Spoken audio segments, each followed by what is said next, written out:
a historic win over graft. That's what the headlines are saying this morning. Some very well executed fraud scheme. If we go into the details of it, we'll be discussing this in detail. We'll also be looking at what we're doing. Yesterday we talked about, is it about time to reopen the economy? We were preempting what the president was going to be discussing with the Council of Governors when they met. They had a video conference. They discussed at length what measures have been put in place. And basically the outcome of that was, the counties are not ready. The counties were not ready on the 6th of June. The counties are not ready on the 25th of June.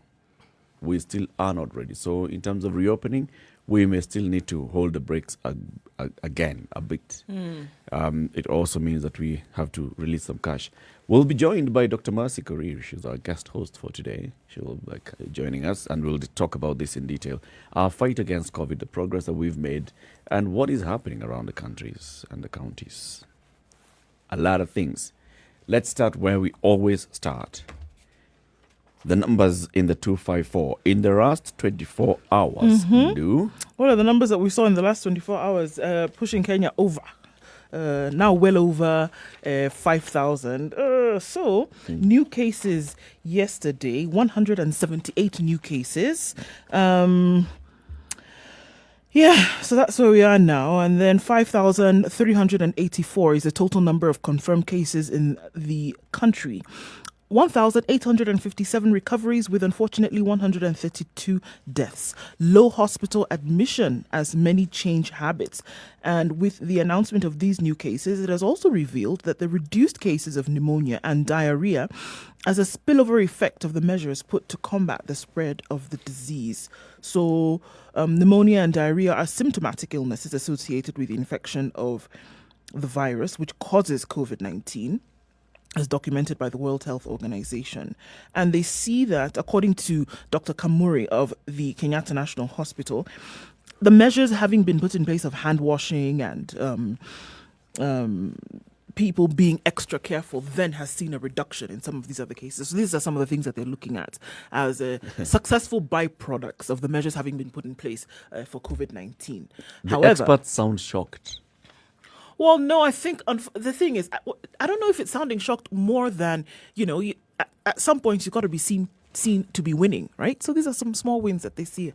There's a reduction in cases of pneumonia, reduction in cases of diarrhea. What I mean by that is that these experts would know that preventive healthcare is better than curative. Should know.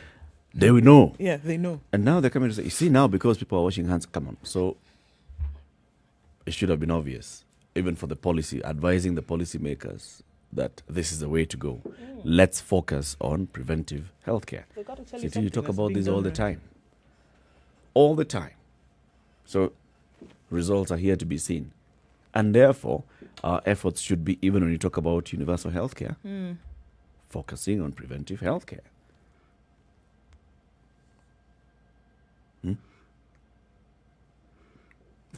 I am simply thinking. I'm looking at you and I'm seeing you. Yeah, I'm deep in thought because what you're saying is not should be obvious. It is obvious. But somehow what is obvious is not really what is popular. People prefer the curative route. Why? It's more profitable. If you prevent people from getting sick, they will not need to take drugs. So it's more profitable for people to get sick. All right, the pharmaceutical companies. Yes, it is. Insurance companies. Yes. Who else? Insurance don't really do very well if people keep falling sick because they're losing money. Yes, then they're spending. They start spending money. They actually prefer that people don't fall sick. But it also goes hand in hand with creating the need for people to take insurance. It does. And taking insurance actually is not necessarily a bad thing in and of itself. It's a safety net that is actually sensible, useful. But when you look at just basic costs of healthcare, the thing that forces me to ponder is somebody who earns 10,000 shillings a month among the things that person must do is pray very hard that they don't fall sick. Because how on earth will they afford healthcare if they fall sick? In theory, certain basic healthcare at a certain level is supposed to be free. Yep. Supposed to be. But you still have to buy that little kabuku where they write your prescriptions and everything. Then you have to bring, should it be that the medication you're getting is in liquid form, you have to bring your own bottle. Yeah. Right. But usually there's somebody selling the bottle just outside Just the hospital. outside, so you know. Hospital, so it's not really a big It problem. can be facilitated. When I say that we've gone back in many, many ways, I mean it. For the longest time, we had what you called extension workers. People who went around making sure, whether it's in town, the rural areas, that people understood. Like this basic hygiene that we're talking about with regards to COVID, it was taught regularly. Yep. Yep. This thing was of fumigating bushes where malaria might reside, or ensuring that puddles where the mosquitoes may actually breed. All these things were taken care of. And then you had, when I say everywhere, you had agricultural extension workers, you had health extension workers, and the taught mothers. You even had, all that disappeared. So you can see that there's still business opportunity. Yes, business has taken center stage. If you just say that, the people who will suffer are the big pharma, then there are many other It's people not who... big pharma won't actually suffer, Eric. They think in terms of what more they can get. So even losing a little bit is a lot for it's them. a lot for them. It's not that they're suddenly going to go broke. They won't go broke. But the idea is to maximize on it. And then now the pesticide manufacturers and the others are the ones that are going to start benefiting because now you're buying stuff to spray, to kill mosquitoes. You are doing hand sanitizers. You're doing all these other things. So there's business opportunity for very many others. There is. If we talk about preventive healthcare. It is. It is. There is business, but that is not business that people prefer. The one that you just sit. The one which comes to you. Hey, okay. Other numbers around the world? Right, well, we're probably going to get to 10 million by the time Monday rolls around. 9,710,205. That's the number of cases globally that we are looking at now. Deaths at almost 500,000 at 491,783. That's what we see. Numbers in specific countries that we've been focusing on still continue to rise. 2.5 million in the United States, 1.2 million in Brazil. In Mexico, 202,951. We saw yesterday that we're still under 199 or 98,000. That has risen. 6,000 cases in the last 6 hours since midnight, with 736 deaths. So here, well over 10% of the cases having been seen in the last 10 hours, or rather in the last 6 hours, resulting in death. Unfortunately, some numbers still more or less seem to remain the same. The UK, we know that they are not talking about their numbers anymore. They taken on what Tanzania did 2 months ago, and they're not discussing this. They're discussing other things like the reopening of the economy, going back to school. If you want to know the numbers, take a trip to London and go to 10 Downing Street and find out for yourself. But in terms of announcing this to the rest of the world, that is not happening anymore. But of significance, their citizens are mirroring what we've been saying Kenyans do. They are not listening to government directives. What are they doing now? It is summer. If you look at any seaside resort in the UK, jam-packed. It's jam-packed. No, not that there are few people, Back jam-packed. to life. Yes. In fact, you actually wonder how people breathe. It's full.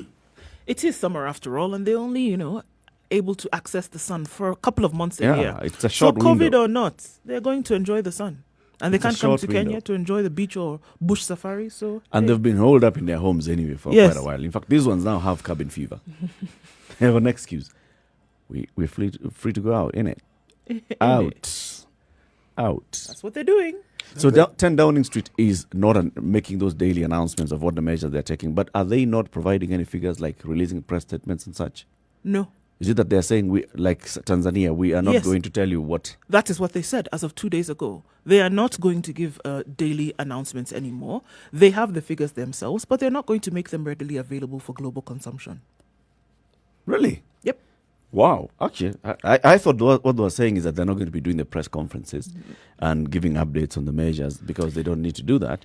But information will still be shared in terms of they'll release statements and such, or they'll still update the portal where they've been updating. Even this portal that we look at now, when you look at the UK stats, everybody else is giving you the numbers of the total recovered, of the active cases, of those in serious critical care, and the total deaths. When you look at that for the United Kingdom, it reads NA, NA, NA, NA. So that information is not being given. Okay. There's a reason why they're doing that. I guess they're going to stick to that. Okay. We still see an increase of those numbers in South and Central America. Those numbers still continue to increase, with Bolivia now recording 1,000+ cases every 6 hours. So looking at easily 3,000 to 4,000 cases will have been recorded in Bolivia by the end of the day. And it's likely to be now another hotspot very, very soon. New Zealand has one more case, and that was in the last 6 hours. By what is already their afternoon now, they had said that they were going to give a statement to the world about what is really going on in New Zealand and how they're able to contain those measures. So we're going to be hearing from New Zealand later on today. Of course, it's a big deal because they were the first in the world to have been declared COVID-free, from what they thought, from all indications that were presented to them. But that changed, unfortunately, and they're setting new protocols in place. So it will be interesting to hear exactly what that is and how they've been able to, step back or rather reintroduce those measures. Okay, look at South Africa. We know that they'd gone well over 100,000 cases as of yesterday, rather as of 2 days ago. Right now, South Africa is 118,375 cases with 2,292 deaths. And I wanted to look at Egypt. Egypt, interestingly, was gaining in terms of their cases.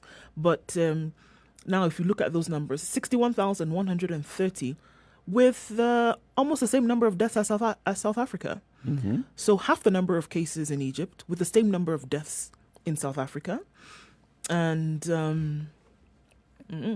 Nigeria, 22,000 cases with 22,614 cases with 549 deaths. Another country which is not testing to capacity in terms of what should be able to do testing across the country.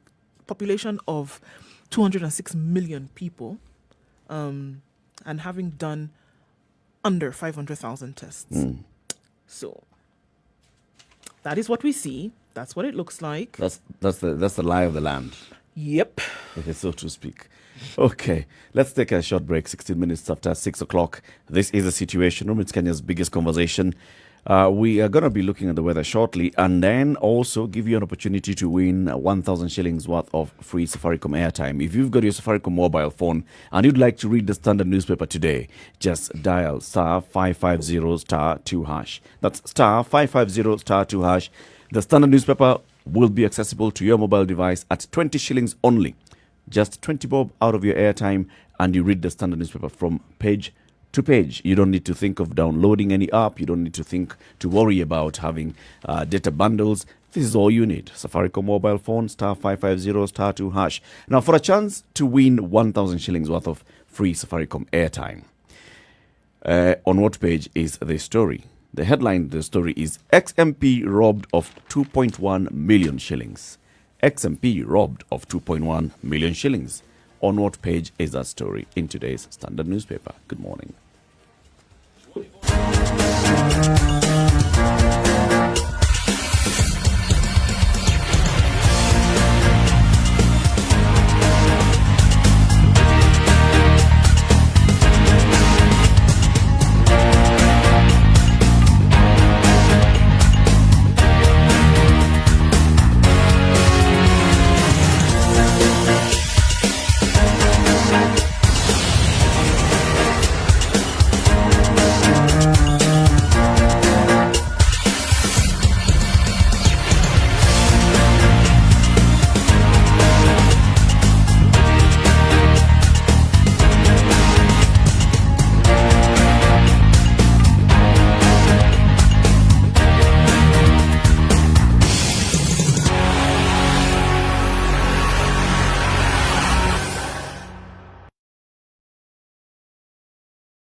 All right, let's see what a Friday has in store in terms of our weather. 12 degrees in Nairobi this morning. We'll see highs of 24 and lows of 12. Nyeri at 13 degrees is partly cloudy. We'll see highs of 22 and lows of 13.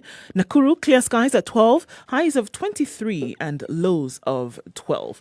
Eldoret today at 12 degrees. Seems everybody's at 12 today. All right.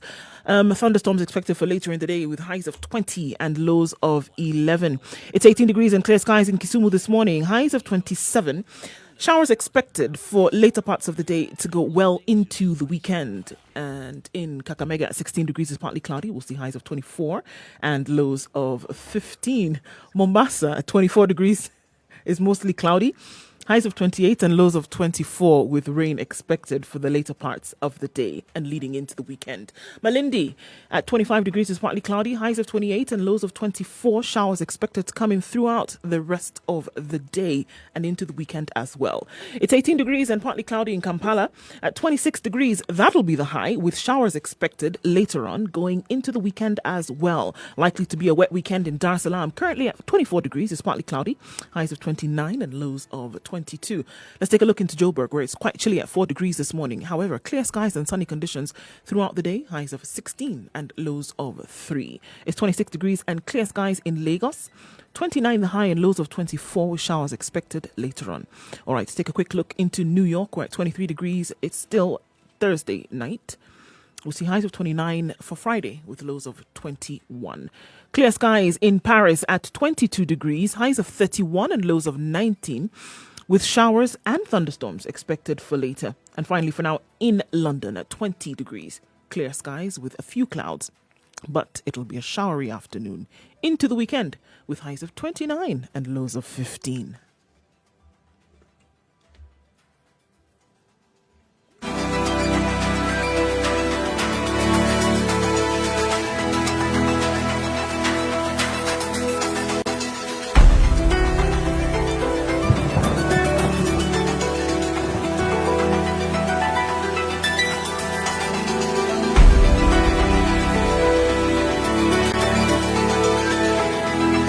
Live streaming on www.spicefm.co.ke, SpiceFM KE on YouTube, Facebook and Twitter. 0719-012-600. That's 0719-012-600. If you've dialed star 550 star 2 hash on your Safaricom mobile and with just 20 bob, you've been able to access the Standard newspaper this morning, we want to give you 1,000 shillings worth of free Safaricom airtime. Just call and tell us on what page in today's Standard newspaper is the story with the headline XMP robbed of 2.1 million shillings. XMP robbed of 2.1 million shillings. You've got until 7 o'clock to win this, or to kule pesa sisi peke yetu.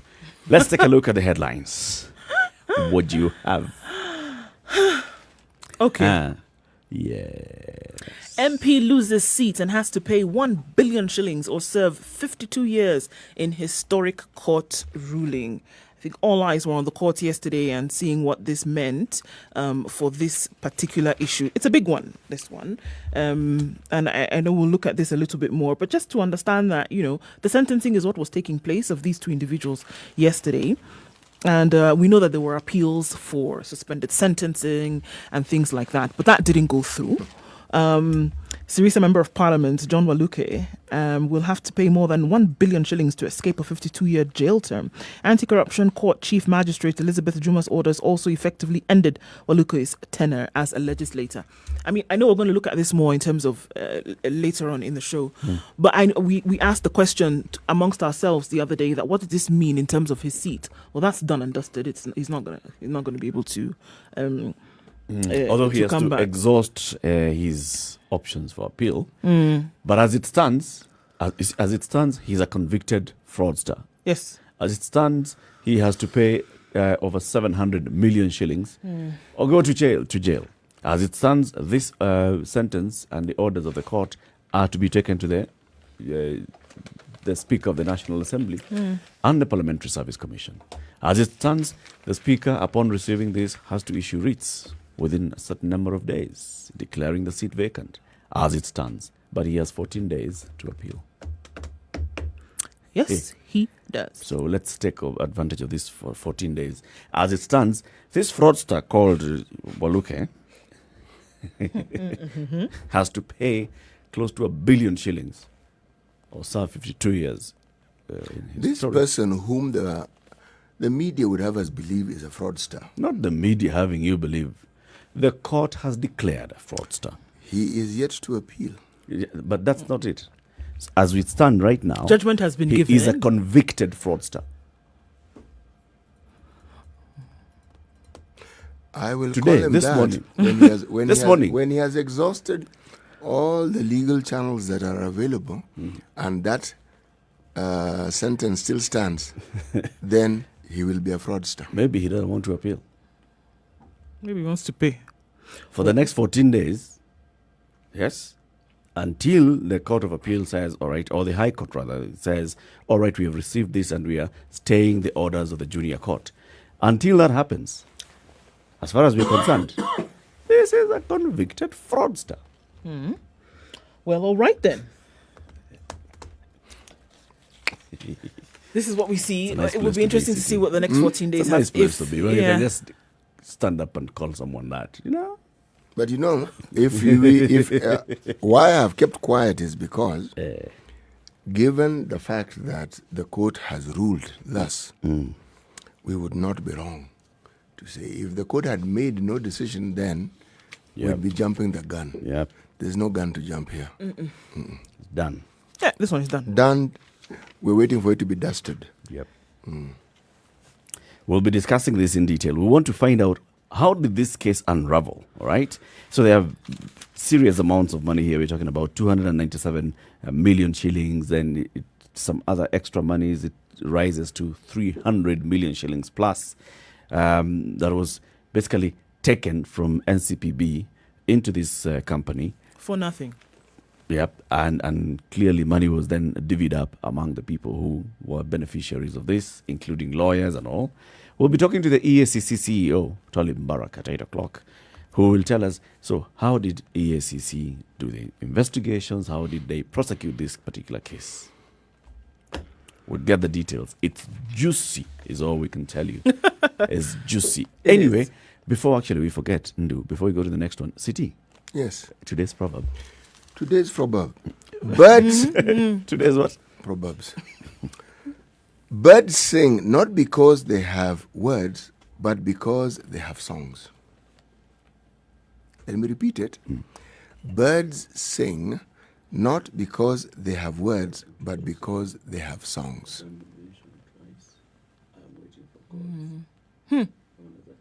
Interesting. It's an African saying. One of those sayings we're told it's African. Well, then, something to think about. Okay, then. Looking at other stories that are making headlines today.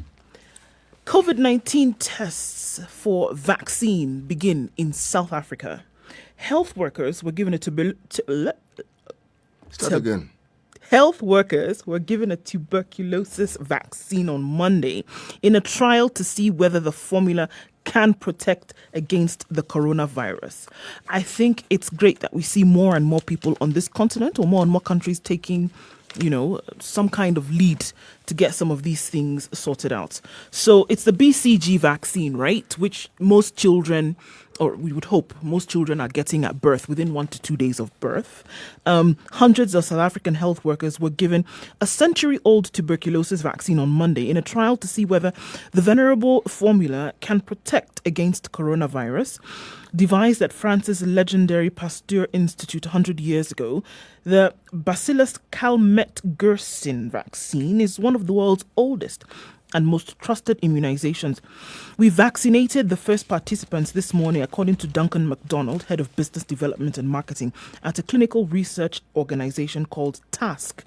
Trials began in Cape Town, where BCG booster shots were administered to 250 health workers, while another 250 received a dummy formula, or what is known as a placebo. There are observations that this BCG vaccine does something to the immune system that we don't really understand.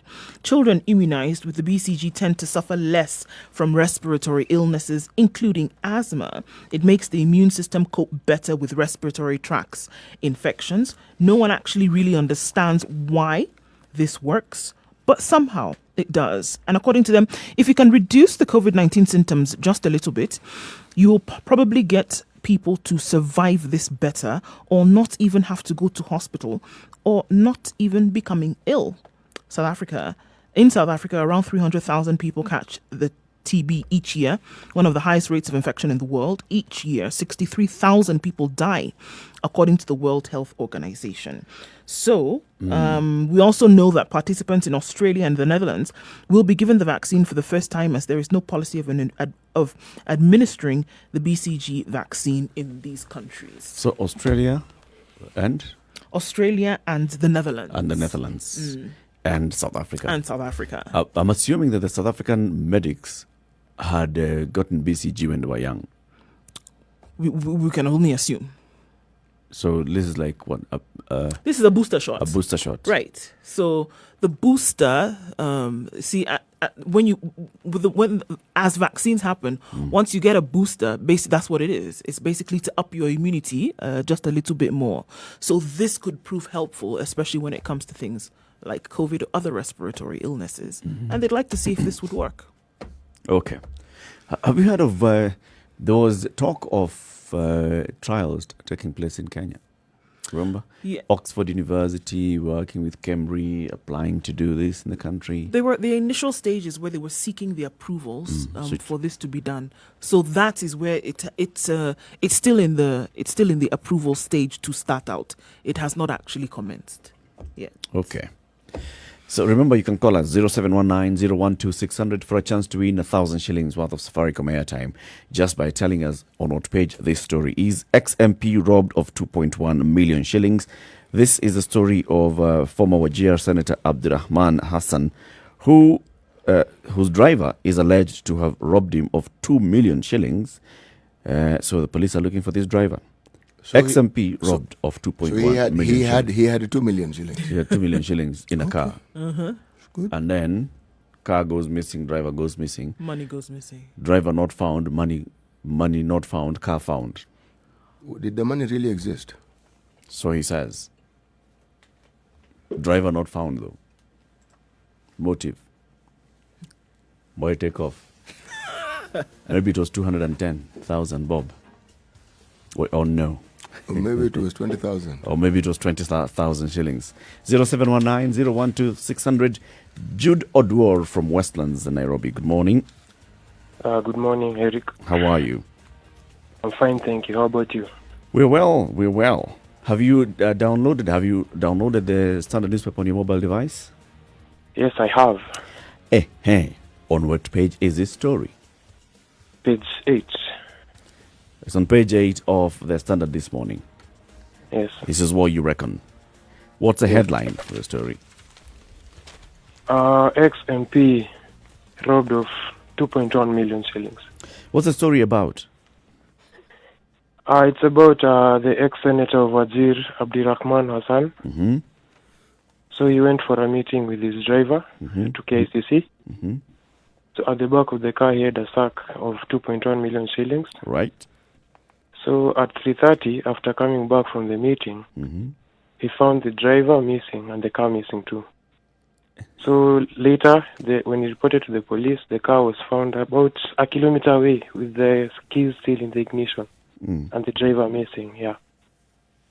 And then he reported that 2.1 million shillings gone. Yeah. Jude, congratulations. Thank you. Congratulations. You get 1,000 shillings worth of Safaricom airtime. You speak to our producer, John. He'll take your details and you receive your airtime. Okay, thank you so much. Interesting story, that one, isn't it? Yeah, very interesting. That driver. What? Cities. Well, I wonder where he is right now. Do we know whether there was money, actually? I'm so sure. Why did he disappear? There must be a reason why he's gone missing. Yeah, Could have been and he was kidnapped. not really. I would take it further and ask, where does this gentleman work? He's a former senator. Where does he currently work? What does he currently do, right? Which government agency does he work for? He's a board member of a certain agency, a drought management. Yeah. Yeah, it's also very questionable. Why does he have to carry such a large amount of money? with him. Yeah. So there are more questions to be asked. Many questions here. Very many questions. Yeah. Jude, congratulations and thank you very much for calling in. Thank you so much too, and have a good day, guys. You too. Speak to John. Okay. It's 26 minutes to 7 o'clock. This is the situation on Kenya's biggest conversation. We're taking a look at traffic shortly, and we continue looking at interesting stories in the newspapers this morning.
All right, it's looking good on Juja Road today. Not much traffic. Outer Ring is also flowing very, very smoothly. Unfortunately, there's an accident, however, along Komarok Road from Outer Ring Koch Bridge involving a Matatu and a couple of other vehicles. So that is going to affect traffic in that area.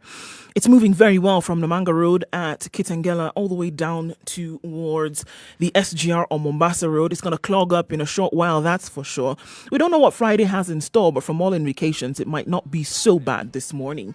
Kangunda Road is flowing well towards Umoja and then out in that direction. Not too terrible.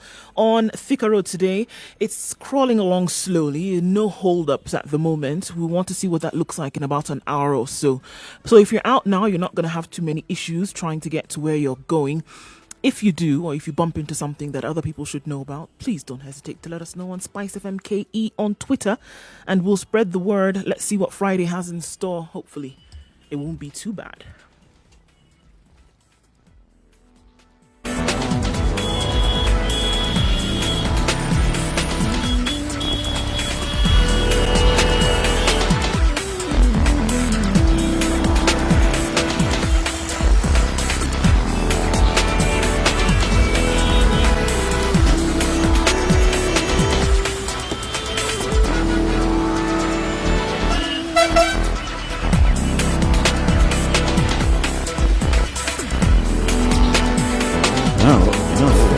COVID-19. We've been talking about everything else in this country. Bilharzia, Kwashiorkor, marasmus, and there's Kala-Azar as well. Did you say marasmus? Yeah. Okay. Kala-Azar is ravaging parts. At least 23 people are admitted at the Mwingi Level 4 hospital in Kitui County suffering from Kala-Azar, an outbreak that is currently ravaging parts of Mwingi North. So these ones at Mwingi Level 4, 23 people. There's another group that is at Garissa Level 5 hospital suffering from the same illness. It has so far claimed the lives of 4 children in under 1 month. This is what one of the people who's undergoing treatment says. He says before he was brought to the hospital, his body had grown too weak and he could not walk due to constant fatigue. He said the disease struck him in September last year when he started feeling exhausted and developed persistent fever. Treatment at the local dispensaries did not offer relief as his condition worsened. Several tests at Mwingi level 4. Kimanzi, who had by now joined a host of other villagers at the facility, was informed that he was suffering from Kala-Azar and was immediately put on medication. Did Dr. Mercy Mwangangi mention Kala-Azar yesterday at all? She did not. During this particular briefing, she didn't. And also, and this is the thing, when we heard Dr. Kamuri also speak yesterday, he was focusing on, other diseases that they were actually making gains on because of the fact that people were maintaining levels of hygiene. But this is an issue, and it's a big one. WHO, like CT reminded us the other day, has said that the fertility rates for Kala-Azar, if not treated, can be 100% in 2 years in developing countries. You hear somebody started feeling ill in September last year, going to local dispensaries, local health facilities, saying, I'm feeling, nasikia nimechoka, malaria hivi, let's say, nasikia malaria hivi, nimechoka, niko na temperature, given malaria treatment. Go home, you are still, daktari. Without giving, malaria, na nimekunywa mitidawa. Because by the time you go in there, you have already done mitidawa and all. Still self-medicated fully. Yeah, and you're still unwell. By the time now they decide, let's test you for Kala-Azar, and they find Kala-Azar, and they say, let's admit you. We're talking about over 6 months here. And the thing about the sandfly bite is that you may be unaware of it because the effects are not immediate. You might have a little bit of itch in a localized area, but then it disappears after some time. You don't really start to feel the symptoms until much later. And you wouldn't really connect the symptoms that you feel to a bite that you may have received. So this is an issue. So even when you're going to hospital, you wouldn't connect a bite that you'd have had. And it actually is very similar. The bite of a sandfly is very similar to that of a mosquito. So you wouldn't actually connect the two in terms of how you know what exactly is happening. I mean, unfortunately. And that's why you think nimekuliwa na umbu sana, I have mosquito bites, therefore this is malaria. So this is something that they, for example, because it's happening in Mwingi North a lot, this is something that the Kitui County government should be dealing with right now. When they're having these meetings and they're looking at, let's look at the number of COVID-19 cases in Kitui, 11 COVID-19 cases in Kitui, 23 people admitted in just one hospital, level 4 hospital in Mwingi with Kala-Azar. Focus. At the same time, we are dealing with this. So this is something that the government should be dealing with. The county government of Kitui should be giving a lot of attention right now. True. And advising people what to do, what to avoid Kala-Azar. Something that caught my attention. Yeah. Now this, I saw it yesterday, but it was in the Business Daily. Kenyans face 5 million shillings fine for not reporting bribe. By whom? Right. Well, so let me read it out so that you can see, as in see with your ears. Individuals who failed to report cases of bribery to the Ethics and Anti-Corruption Commission now risk a fine of 5 million or a 10-year jail term if MPs approve a proposed law that seeks to tighten the noose on graft lords. It's one of those in the omnibus. Yes. Remember previously it is individuals who were state officials who were required to do this. They're now broadening it to wananchi watukufu.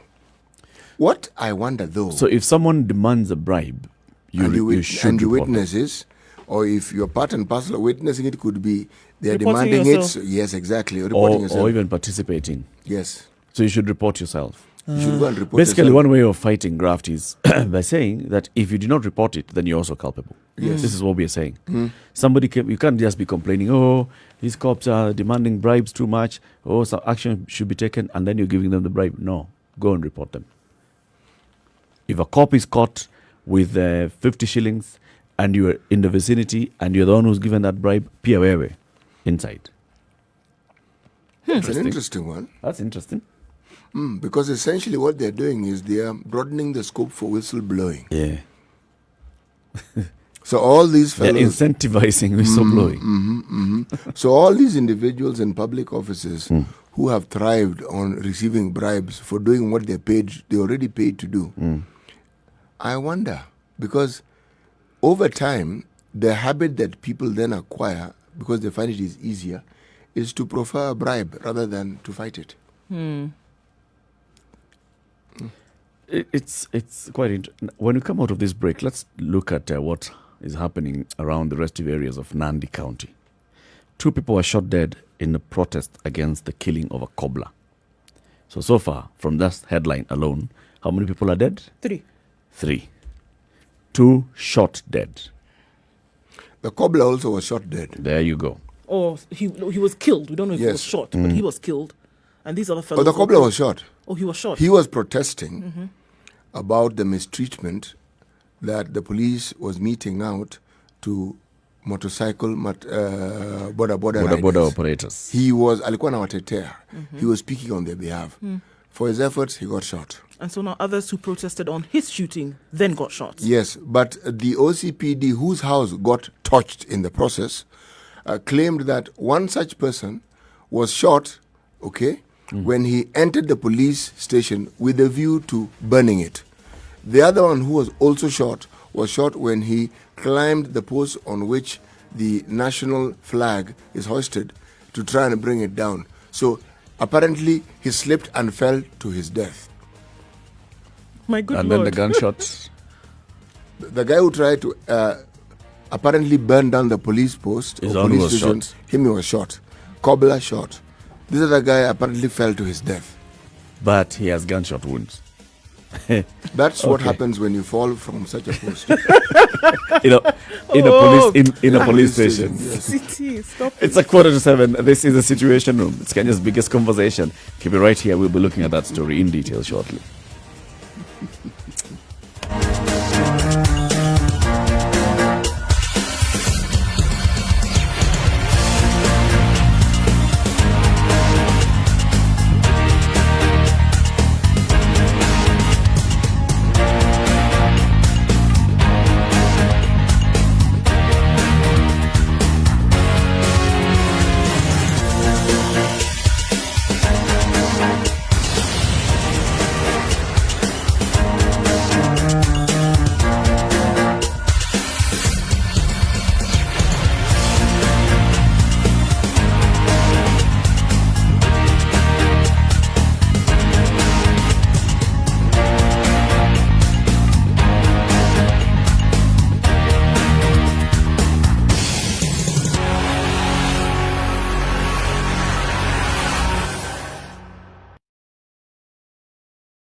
Classic soul, R&B, smooth jazz, neo soul, and nostalgic ballads. Make some noise. You're listening to Spice FM.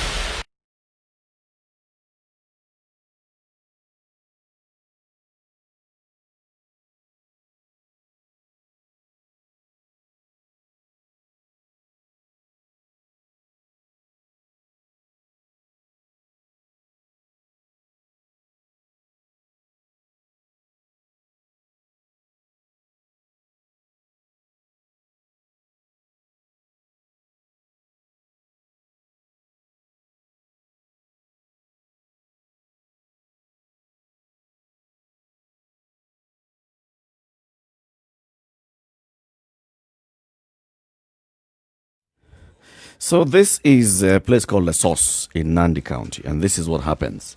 An altercation between a border rider and a police officer in Lesos ended tragically with 3 people shot dead. So it starts with border rider on his motorbike, and there's this regulation that you need to wear a face mask.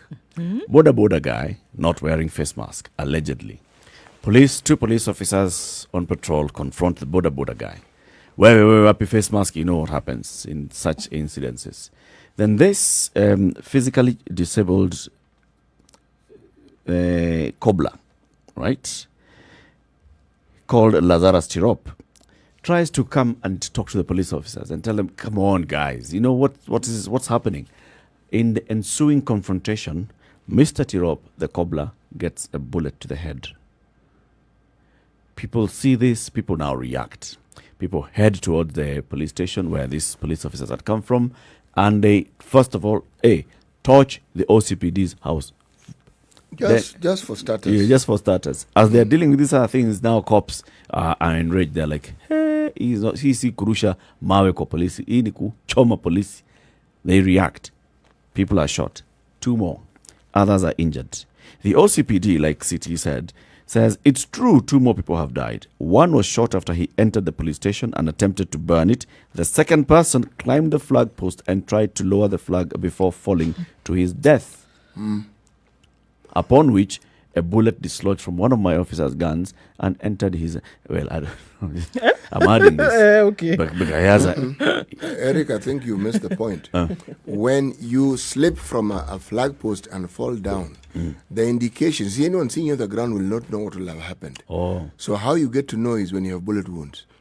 that you are now That you dead. fell down from the post. Yes. Okay. Signs of falling down from a flag post in a police station. Bullet wounds. wounds. Bullet wound. So if ever you hear of a case where somebody claims... And or usually disclaimed- fatal. Yes, So anyone claims to have been shot. The truth is that they were actually up a pole. yes. If there's Or no trying pole, to burn a police if station. there's no pole, There must be a police station inside. then somehow the bullet just got discharged and it was stray, and this Yes. person happens to be in the way Yes. of the bullet. Yeah. Or police were returning fire. To people who were unarmed, but they were returning But they were fire. returning and fire. unmasked. This was the problem. Yeah. Wow. So when you're unmasked, you're throwing those droplets with COVID-19. So the It's only way for lethal. them to Yeah, sort yeah. you out is shoot at you. Is in self-defense. Return fire. In self-defense. Okay. Got it. You don't treat this disease normally. Do not treat it normally. It will treat you abnormally. Clearly, it'll shoot you. This is, just when we keep talking about police brutality, heavy-handedness by police getting to a point where you wonder whether they're using their training, then this happens. Because at what point would 2 police officers, a border person, and a physically challenged person end up in such a tussle that the physically challenged person gets a bullet to his head? What is it about the altercation? What is it about the discussion that led to the drawing of the... Of a gun. Yes, what is it? What was this threat that the officer faced? At this point. It's It's bizarre, isn't it? No, it's really unfortunate. It's really, really unfortunate. Because People have died. People have died. And we keep talking about this. The numbers keep... Now, this is statistics of how many more people have been killed by police bullets this year. Why is it the first and only means to be able to deal with something like this? You feel as if you need to discharge your weapon, and that's Yeah. how you... Or do you think... I mean, I don't understand. When they discharge the weapon, do they think that it will not cause any kind of harm or death? No. They know that you're shooting it at somebody. You know that it's going to injure or kill, right? People who are legally allowed to carry arms like the police, they're trained. Yes. They understand the harm a gun can do better than Exactly. you or I. Of Maybe course, the training is too short. exactly. Maybe This 6 is my months in point. Kiganjo should be extended to 60 months in Kiganjo. This is my point. Now, it's not just being trained how to shoot or being trained to know what the repercussions of you discharging your weapon, but also knowing when and in what circumstances to discharge this weapon. It doesn't seem to me. No, they're trained, trained, Abi. They're trained. Yes. So it seems to me that because a crowd went a bit crazy, because initially the issue was There was that no crowd initially that initially. people were not wearing masks, and then a Look, ruckus. there was Hold on, one wait person now. not wearing a mask. I understand, CT. Let me finish the story now. So now somebody was not wearing a mask, and because of that, other things happened. Somebody came in and wanted to burn down a petrol station. Somebody else was up on a pole trying to police station. dehoist. Police station. Dehoist the flag. Other things.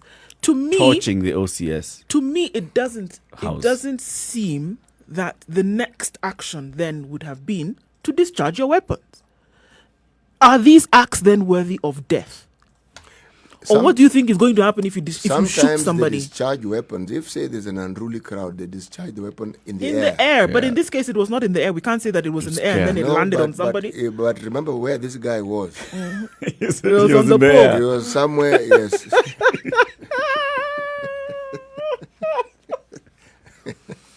But the point of what I'm trying to... He came to the ground later after he had been assisted. But City, please wait now. This is the thing. See, now I'm trying to be serious and you're... This thing.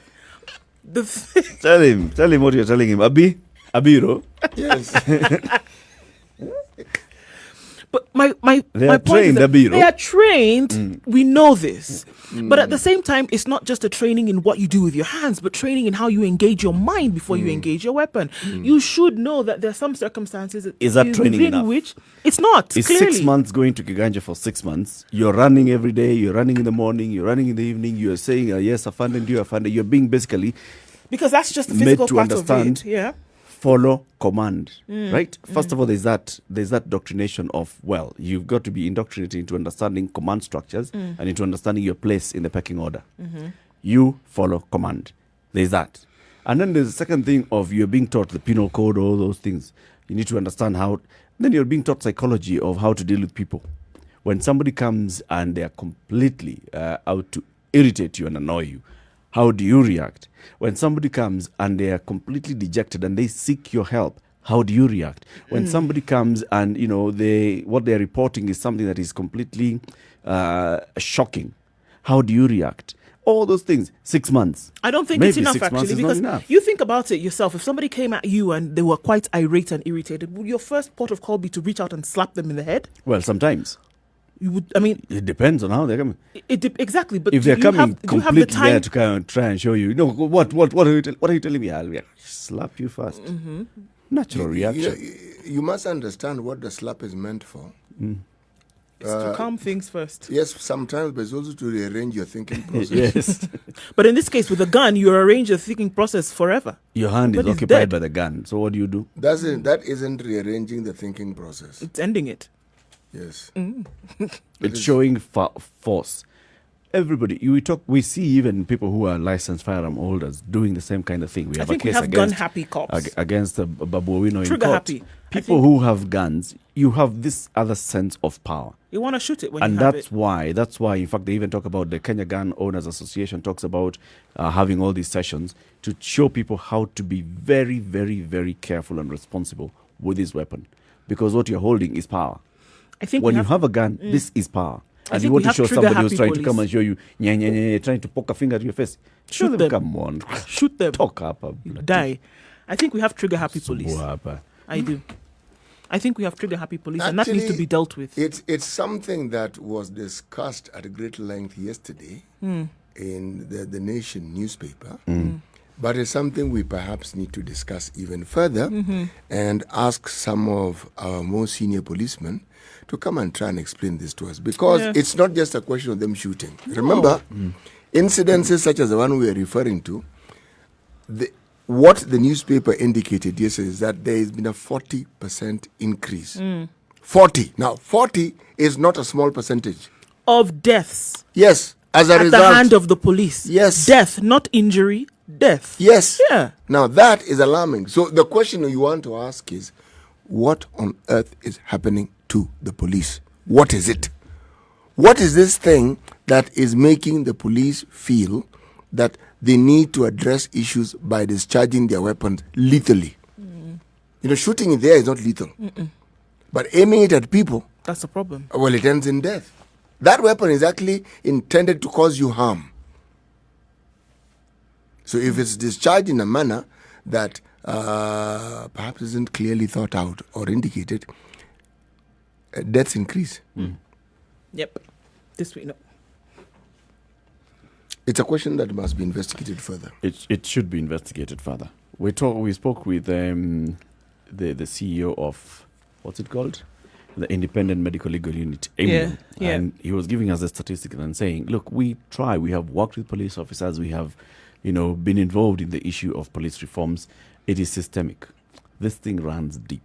We can't just think about because we've come up with a law, this is going to change. No, It runs deep. laws really don't change. It runs deep. No, It not runs. really. It starts from the system itself in the state, and how the state is structured to lord over people. Then the instruments of lording over people are these officers, armed services. Maybe let me ask a more pertinent question, okay? The police... So you come into that after Yes, we can. After Yes, the we top can. of the hour and Yes, we traffic. can. Yes, Today's proverb again.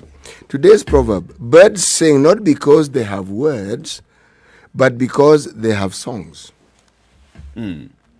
Every penguin has a song. What movie is that? Happy feet. Happy Feet.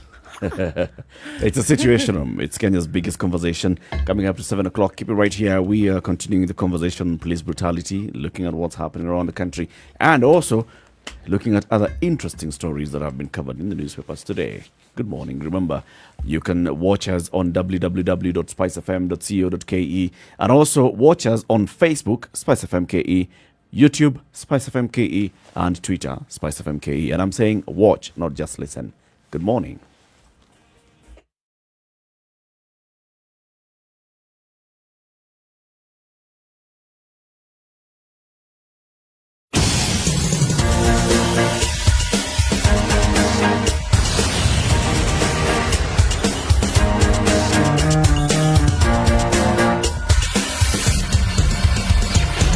All right, so it's moving on Jogger Road this morning a little bit more slowly than we'd like, getting to the City Stadium roundabout and then getting into the CBD from there.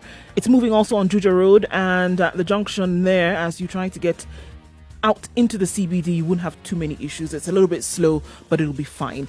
Thika Road then getting into right around the Pangani Underpass. All the way as far back as Safari Park Hotel, we see it snaking along quite slowly today. And we have traffic outbound. I'm not surprised. It is Friday. People have plans for the weekend, as it were. We'll see what that looks like later on. But for now, it looks like it's A-OK. SpiceFM.ke, that's how you can reach us on Twitter. Let us know what you see if you bump into any sticky situations. And we'll spread the word.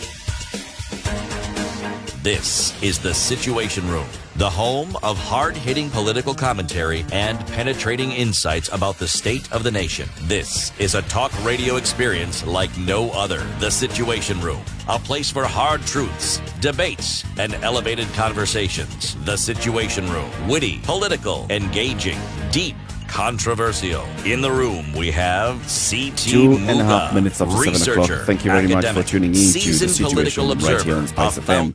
Nairobi 94.4, Malindi 97.7, Nyeri 90.9, 96.7 in Eldoret, 96.0 Nakuru, 102.5 Kisumu, 87.9 in Mombasa, and broadcasting on www.spicefm.co.ke as well as our social media handles, YouTube, Facebook, and Twitter, SpiceFM.ke. Joining us now to the rest of the show is Dr. Marcy Korir, KTN's medical journalist, award-winning medical journalist, presidential awardee.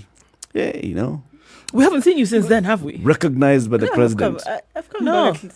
No, it was a phone link. Yeah, Yeah, we did a phone seen link. you since Oh, then. okay. Since then, you've just been operating, in the higher grounds. No. I've just been around. To be in your presence is an honor. Oh. It's an honor.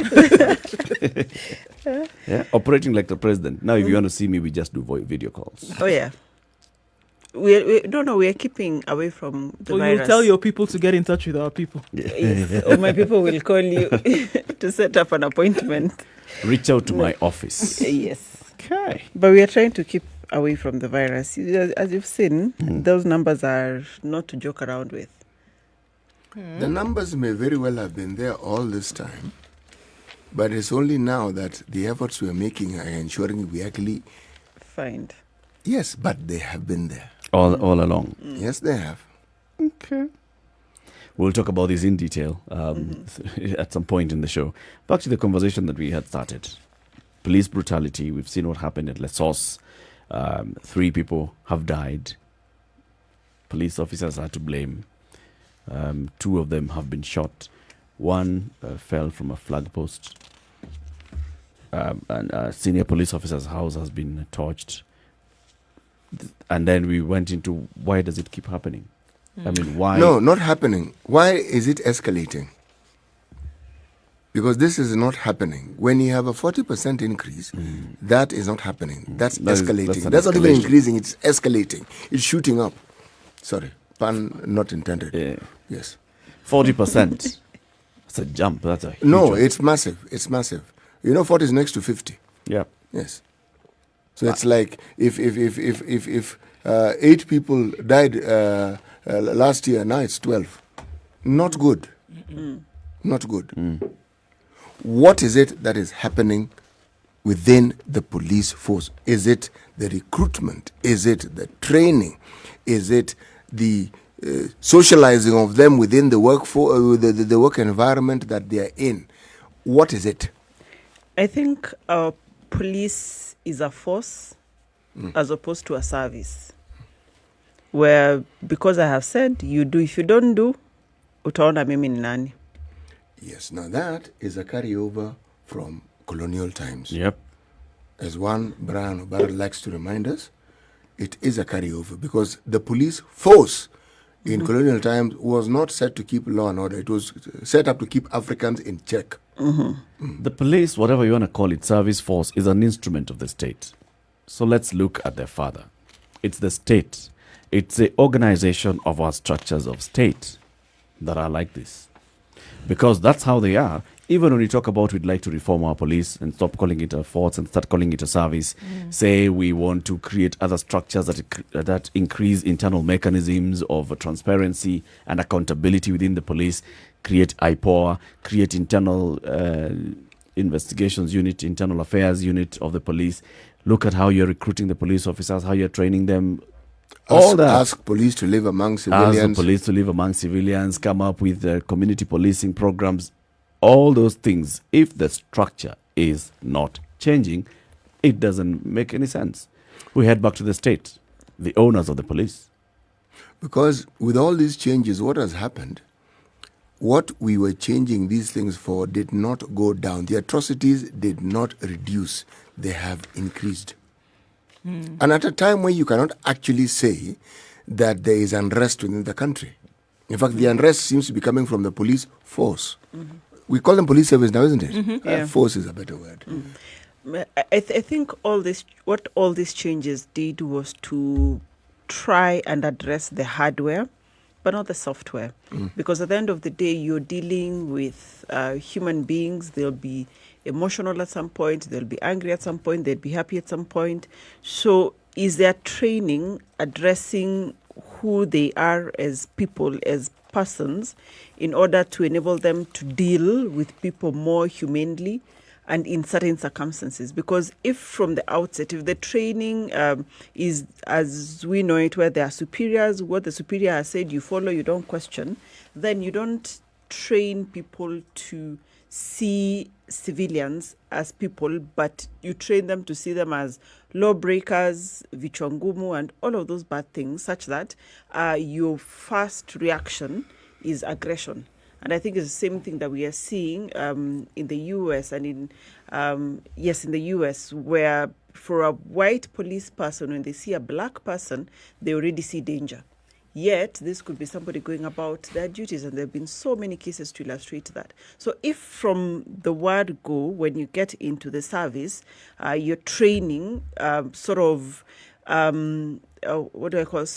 makes you see the civilian as an aggressive person, not as somebody you can reason with, people who you cannot engage with, then your first instinct is You know what is aggression. strange, Mercy? I've come across police officers who clearly, and I mean traffic police officers who probably only recently left training. And how do you tell this? Because they tend to be very, very slim. Okay? You know, sincerely, slim, and they are young. You can They're see young. they're young. Now, what I have found surprising, the way in which they stop you, greet you. Now, this was even before I acquired this grey beard. Okay? It shocks you because you don't expect to be greeted. First of all, greeted, to be asked how your day is. You feel something's wrong here. Why is he asking me how my day is? Then he asks you, can I please inspect? Again, now you feel there's something completely shocked. wrong. Okay? Then he asks for a driving license, and you easily show them. And they tell you, have a nice day. No. I actually asked. It happened to me twice. I had to stop and ask the policeman. What car were you driving? I was driving a Premium. Oh, okay. Yes. And premiums are still new. Yeah, they were New shape. They were new-ish. Yeah, because This new if shape, you're in a Pro Box, No, there's a point I'm trying to make here. I'm trying to say they a are point we are not making. they are not trained to be what we see. These are habits they acquire once they're in the force. That's what I'm trying to say. So they acquire from their seniors in the Yes, force. they do. Now, the seniors are the ones who train them Yes. in No. Kiganjo. no, It's remember, systemic. city training here does not mean the Kiganjo point only. There is the apprenticeship where you work under somebody and you get to learn on the job and see what your superiors are doing, what they tell you to do. That is still part of training until, it's on the job training of actually what to do. do you know- Because when do- you do come you know out what from you've just said? wait, when you come out of Kiganjo, you're like you can fall anywhere. You can go into the anti-stock theft, you can go into traffic, you can go into airport, you can go anywhere. And that is where now you get your skills and you learn at a certain line of police service. So there's the one that makes you the police, and then there's the one now that puts you on the job training. By the way, what you've actually just said is that all this thievery and all this wrongdoing, they learn while they're either in internship or they're being, because it's not what they're told, it's what they see. And for them, it's not even what they see sometimes, it's what they're told to do.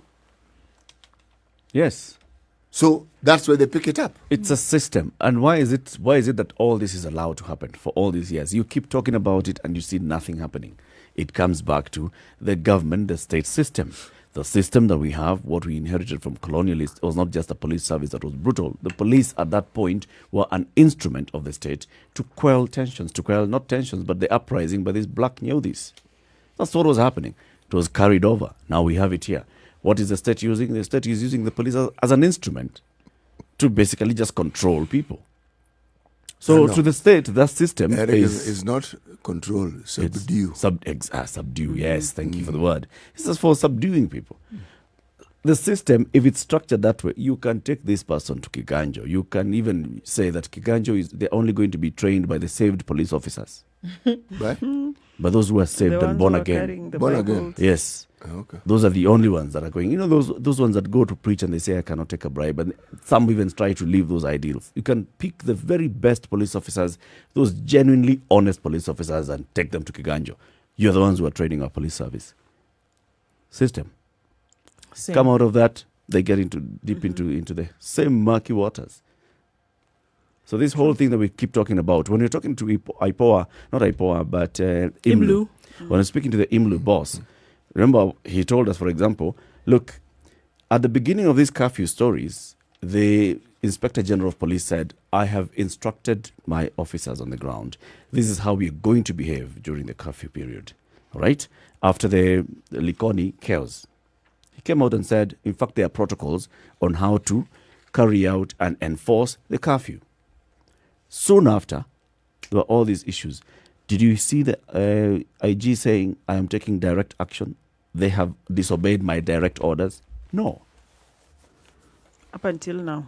Up until now, we are having all these issues. Now the IG of police is saying on one day every 2 weeks or so, he'll be doing a Twitter live chat with people.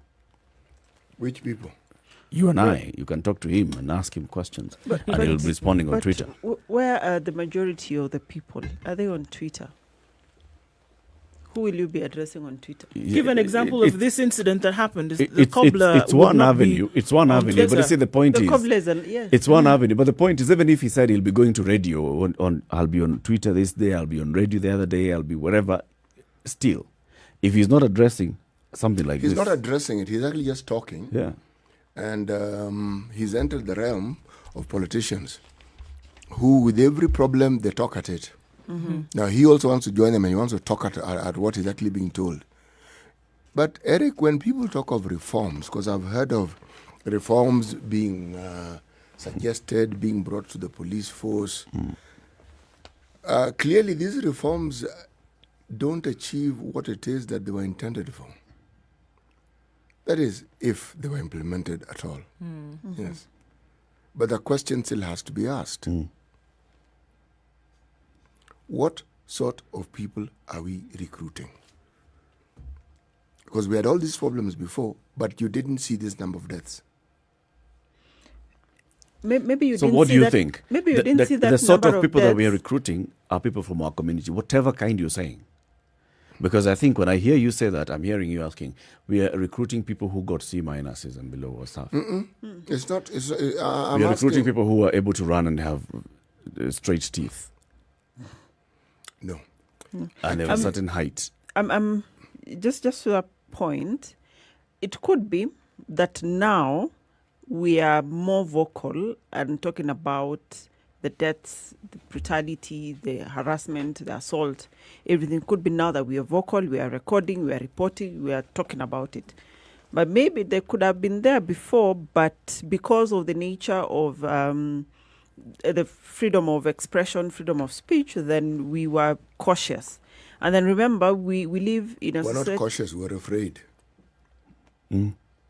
Cautious is a more polite word. No, afraid is a better word. It's actually more descriptive of what people were. People were afraid. Because you don't know if you say it, you could be the one going Who will down be next. targeted? Yeah. So it just could be that we are talking about it now. But I don't think anything has changed. I don't think anything has So changed. what you're saying is that in actual fact, it hasn't worsened. It's just that we're reporting it more. It's become So the something. 40% jump is not 40% jump in actual cases. It's 40% jump in in reporting. reported cases. And the possibility is quite high that there are very many more. I mean, we talked about just the other day in the paper, there was a report of individuals who had gone missing, whether they had been, killed by police, whether they had been disappeared, whatever the case may be. We know, or we could assume, or from all of this, from indications, we could then say that, more people I like that coinage. I will disappear you. No, that's what it is. Yeah, people have been disappeared. They have been disappeared. Yeah, so it could be that there's actually a lot higher in terms of numbers of what is really going on than we are aware of. There are people whose relatives have gone missing. They may have been caught in a brouhaha here and there. Police came to the scene. That person was shot, whatever. They were buried clandestinely. Nobody knew what was going on. And I think there are very, very many cases of these. It just doesn't ever come to the fore. True. These ones that come to the fore is what now would give you the indicators for your percentages. The ones that don't could be it could be much higher. The way we say COVID is everywhere because we've not tested. The same way, these other things could not be reported. Numbers could be much, much higher. Let's look at the weather, and the conversation continues at 17 minutes after 7. This is a situation room. It's Kenya's biggest conversation. In the room this morning is Nduoko, Eric Latif, C.T. Muga, and Dr. Marcy Karir.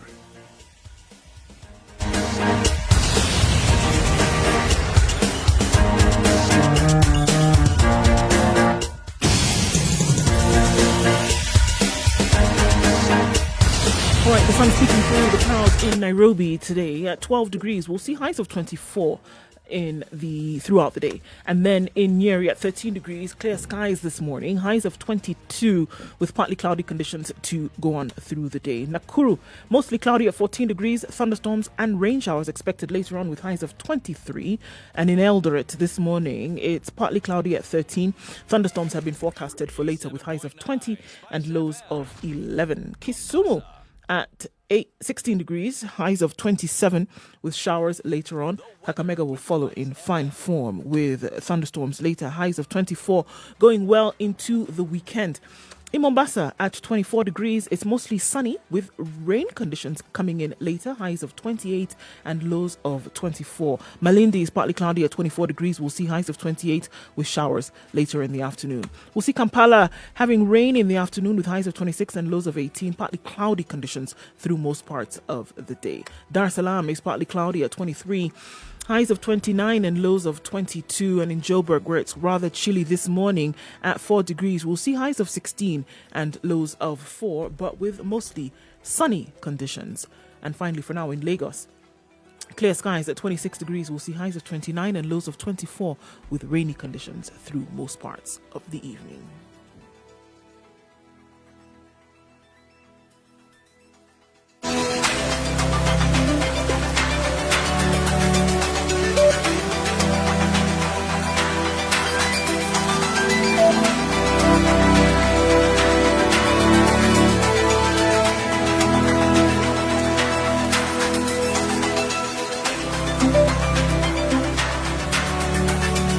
Situation Room, Kenya's biggest conversation at 19 minutes after 7 o'clock.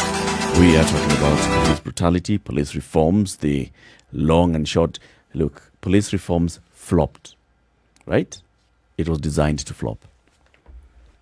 Had it in the Constitution, adopt a Constitution and say that this Constitution that we give unto ourselves, we the people, we are going to have a police service. We are going to have utumishi kwa wote in every sense of the word. And in fact, in order to clear the bad apples from the police service, we are going to form a team that's going to vet all police officers. All individual police officers are going to go through vetting. They were vetted. There were those that were found to be unfit to serve. They were removed. We restructured the police service and said instead of having APs and ordinary police having different command structures, let's have it centralized. We have all that. The structures are in place.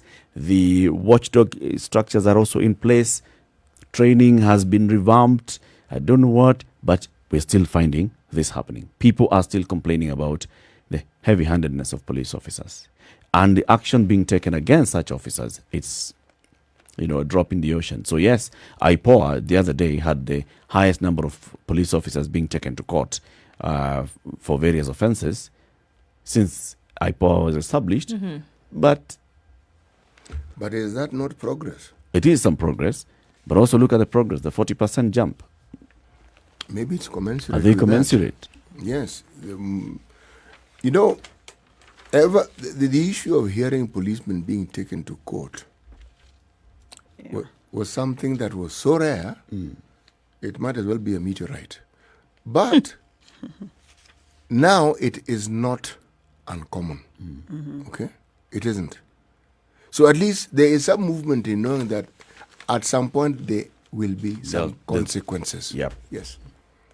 Before this was not heard of. It was unheard of. Are the police being taken to court? How? Do you think IPOA has gotten to any point in the police stations where it's a deterrent? Where people start thinking, hey, no, not I could quite. end up. Not quite. So what is taking so long? Not quite, because the impunity that I think you see within the police force, that thing took root such a long time ago that getting rid of it, I don't think IPOA is a threat to the police. Not at all. At a deterrent. I don't think so. They listen, they hear, they say, okay. Doesn't. Moving on swiftly. No, it doesn't. It doesn't. A lot more needs to happen. And I think what Kiama of IMLU was saying, if you start saying that the senior police officer who's in charge of the junior officer who's been taken to court also goes to court, if IPOA, for example, started looking at it the way EACC and DCI have said, and ODPP, that we are going for high-impact cases. Go for high-impact ones. When you take a police officer from Lesos police station because they shot this person and they go in, so the other police officers in other parts of the country will not really feel like there was an impact. Because by the time these guys are being convicted, it's going to be 5-6 years down the road. If you take the commander in the county and hold them accountable for what your officers are doing, then you start having high impact. Yeah, I agree with you. I think for heads to roll, you must target where the buck stops. So if you're the boss of a certain police post and there's some rogue police officers, if you're held accountable, even if you do 1 or 2 cases and they actually get convictions, then it will probably start changing something, because the younger police officers will realize that when you're at a position of responsibility, then you will be required to live up to certain minimum standards. In which case, if you don't, then the consequences are A, B, C, and D. So yes, I agree. I think targeting the senior guys or getting the senior persons and having them answerable for their juniors, then we will probably see something. It's the same thing, and we'll talk about it in corruption. If the masterminds are targeted, then these other people who are to Mkono will not want to be to Mkono again, because heads will start rolling. When you deal with the head, you'll deal with it. Yeah. Was there a time when police were respected? Yes. In the community? And I'm asking that in relation to An SMS I've received from George, who is listening to us and watching us from Germany. And he says the real policemen used to wear kaptula, a policeman who were respected in their communities, and they used to be looked upon as they offered best services. They did, actually. And I personally can remember a time when I was much younger. I was much younger at some point. When... And you can remember? Yes, vividly. Vividly. Right. Policemen didn't even take bribes. In fact, the likelihood of being taken to jail was very high if you tried to offer a bribe. They just didn't. And policemen were actually useful. People did not actually fear policemen. Were they respected? Yes, they were. Let's look at two people in the community. Teacher, policeman. Teacher was more respected. Why? Simply because of what he did, what he was responsible for. Remember, someone who is bestowed upon the function and duty of maintaining discipline, order, law, his respect cannot be the same as that of the teacher. The respect a doctor is given, or doctors were given or are given, again, not the same as that the teachers are given. Yes. You see, the role of a teacher often is mirrored not just in what they are currently doing, but in what experiences those who are adults now remember from their days as students. So theirs is a much longer experience, and everybody goes through school. Not everybody encounters a policeman or a policewoman. Okay. And not yes. And there was at some level of respect for police officers. Yes. There was also some level of fear for police officers. Yes. And that's why parents would tell their children, nitakuitia police. And the child would cry. Actually, So the threat was greater if ukiitio mwalimu. It's always mwalimu. Ama nitaambia mwalimu wako. Mtambia mwalimu. Nitaambia mwalimu. Mtambia mwalimu, you'll feel that there is discipline. Oh, you hear not, police, now this is a death sentence. Yeah, that one. exactly. It is death sentence. I think there was an element of when we were looking at the police, because I mean, this thing is global. When you're looking at the police, there's an element of them removing your freedom, taking your freedom away. And that was what a lot of people would fear, because it wasn't just, I'll call the police for you, but I'll call the police for you and they will lock you up. Yeah. I mean, it came with the predicate. And that predicate was what would happen to you as a result of you calling this individual. You see, a child from the time they start going to school, what teacher said It's was law. far, it was law. Yeah. What the parent It was said, law. you'd be told, yes, but teacher said. Yeah. Even today. Even today. Even if it's the wrong thing. The parents who have had it rough during this time of COVID, it's because teacher said, you're not the teacher. Why are you telling me to sit down here and doing my homework? Or teacher usually does this. Yeah, teacher does this. Teacher says it this way. It could be wrong, but teacher said it that way, and so that's the way it ought to be.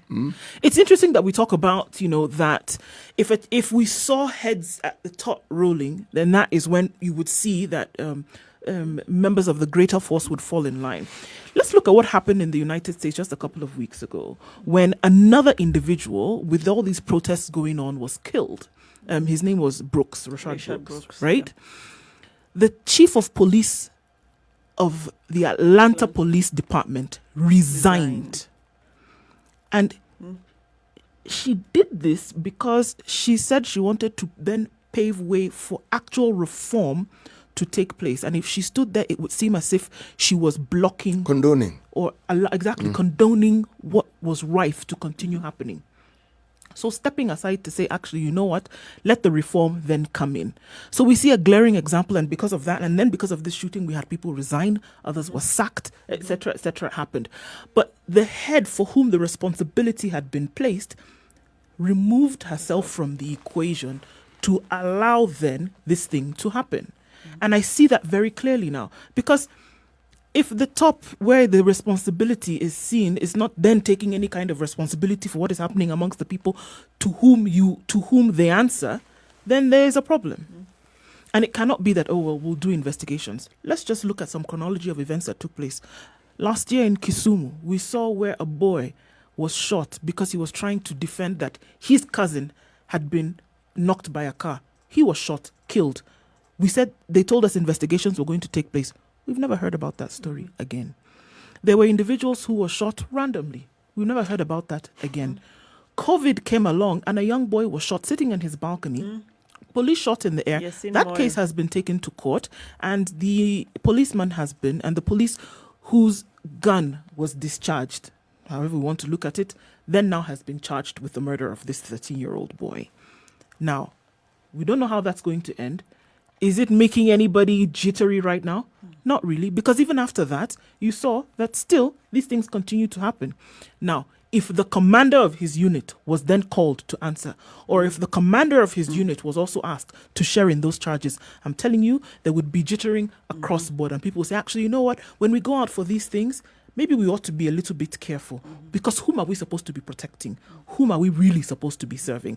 And that's why I do agree that 6 months really is not enough time for you to wrap your head around all the different things that you're going to have to come to face now when you're doing your job. It really isn't. So it goes back to the training. It goes back to the system. It goes back to the individual who is sitting at the head of all of this and saying, okay, for the time that you've been given the responsibility, you need to make sure that certain things are running a certain way. Has there been a systemic rot? Let's start to pick away at that and see now how we can sort it out. Because if that doesn't happen, we're going to see worse.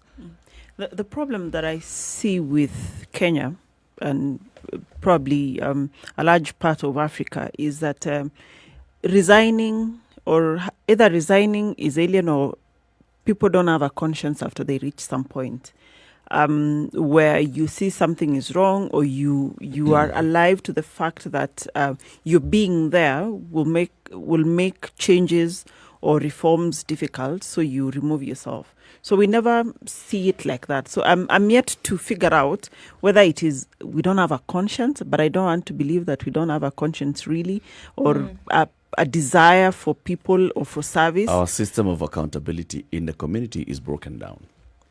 Today, let's not say today. In years gone by, when CT can vividly remember when he was younger, and even before that, right? In the previous century. In the previous century, Yes. the previous 2 centuries, Okay. the community would actually hold you to account, such that if you did something wrong, you'd walk around feeling you've wronged people. You'd feel ashamed. You'd walk around with your head bowed, right? Today, you do something, you walk around here with that utadu attitude. In Because fact, there's nothing that we also just look at you and we don't even pass judgment. We just let you go. in fact, you're rewarded for wrongdoing. There you go. Yeah, because Especially if it involves you acquiring money. you will become Your sins are washed almost immediately. Yeah. you become a political bigwig anywhere you want. Yeah, because I remember when we were young, as a child, you would not, if you're out anywhere, you don't want to do anything wrong because somebody will see you and they'll report you at home. And then, death And- awaits you. That's Yes. it. 28 minutes to 8 o'clock. It's a Situation Room, Kenya's biggest conversation. Let's take a break, go and have a look at what's happening on the roads, and then we continue the conversations. Good morning.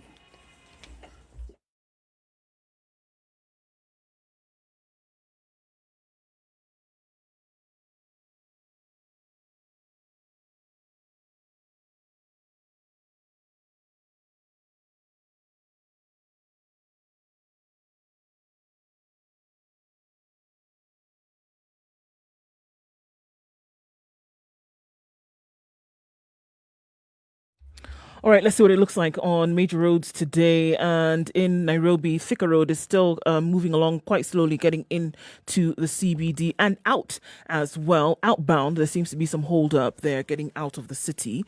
We'll see what that looks like in a short while.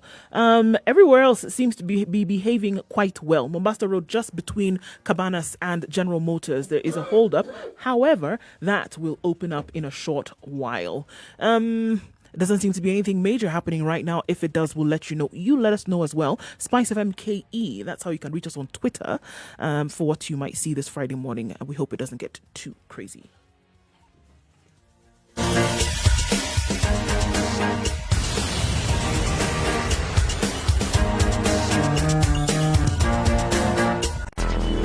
Traffic.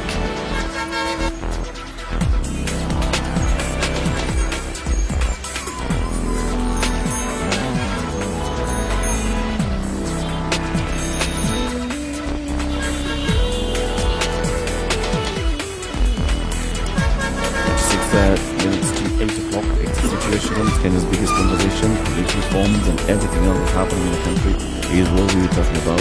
So yes, is it a rise in terms of police brutality cases, or is it a rise in the reported cases of police brutality? It could be both. It's both. It could be both. Yeah, you're reporting them because they're also happening more. And now, in this age of communication, you're able to capture this a lot more. What is lacking is appropriate response to this. In terms of, yes, you're seeing IPOA is working hard at bringing them to justice. You may find that these police officers, for example, who this happened to, would be interdicted.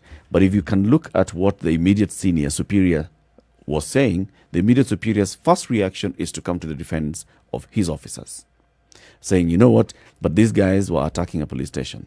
But you know what, these guys were climbing the flag and trying to bring down the flag post and trying to bring down the flag. These guys were coming to, he's basically looking for the reasons to justify why the deaths occurred. Eric, you never really bring down the flag by climbing. Huh? You don't have to. Neither do you hoist it by climbing. Huh? No, can you imagine? But the fellow fell. Can you imagine that this fellow is trying to go up there to bring it down? That pole is slim. How do you even... And How do you climb? It can't even bear weight. Not really, if you look at it. It only stands. It's a slim pole that stands slim to pole. actually maintain the weight of the flag. But kids climb that thing all the time. But they're kids. Flags are not hoisted by climbing that pole. No. It's true they are not, but in some cases, I remember, for example, when we were in school and we'd do the flag thing on Mondays and Fridays, some boy would go up there, and so it's tied up there. Instead of hoisting it, it's actually tied up there into a ball. But the weight of and a at kid, that point is when you just open it up and... The weight of a boy and the weight of a man, Eric, are worlds apart. Yeah. And by the way, Eric, the flags that you see at police post stations, they are permanently Up. Yes. The only time they come down is when you are ordered to have it at half-mast. But they are permanently up there. So... But what's this thing that happens at 6 o'clock when they blow the whistle and you're supposed to stand wherever you are? Does that still happen? So mama. 6 a.m. It does. So 6 6 a.m. and p.m. 6 So p.m. mama. Bendera inashuka. Point is, people are shot. And the point I was making is their senior is coming to justify why people are shot. His first reaction is not to condemn this, to justify. The immediate senior of the senior says, well, we shall start an investigation. It is the county governor who comes in, because now the county governor is elected by the people, who comes and says, this is wrong, what has happened. We demand action. We demand responsibility. And I'm wondering, and aren't there other ways of controlling or getting control of a situation other than using live bullets? Because I'm seeing from other countries, there are other options and things to do before you get to live bullets. Even in the US, this protest, they've been discharging rubber bullets. But here, do we even have rubber bullets? We have the tear gas that cities, kinsmen know how to deal with. We have live bullets, and that's about it. Aren't there other ways of dealing with a situation? Take, for example, the cobbler. He's a man with disability. What danger is he posing at that point?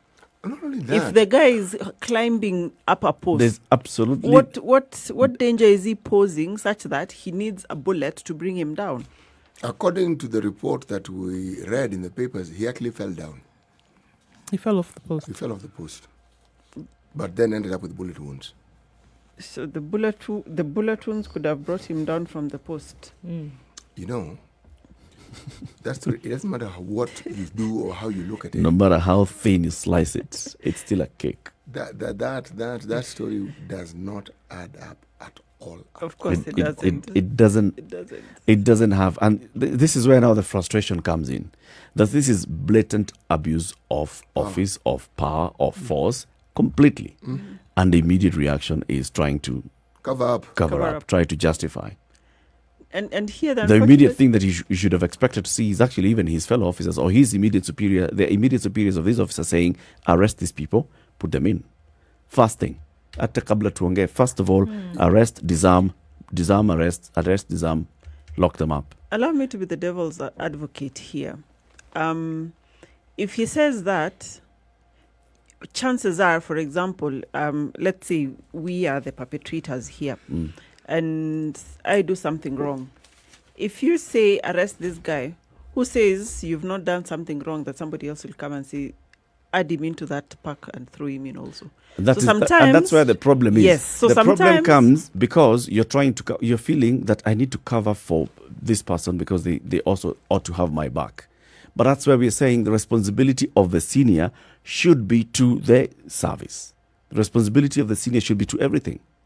You cannot say that because, I need these officers. I mean, I don't want my police officers to be demoralized because they'll be thinking when I'm stepping out here to go and do my job, my boss will go against me or ataniruka or he'll not support me. No.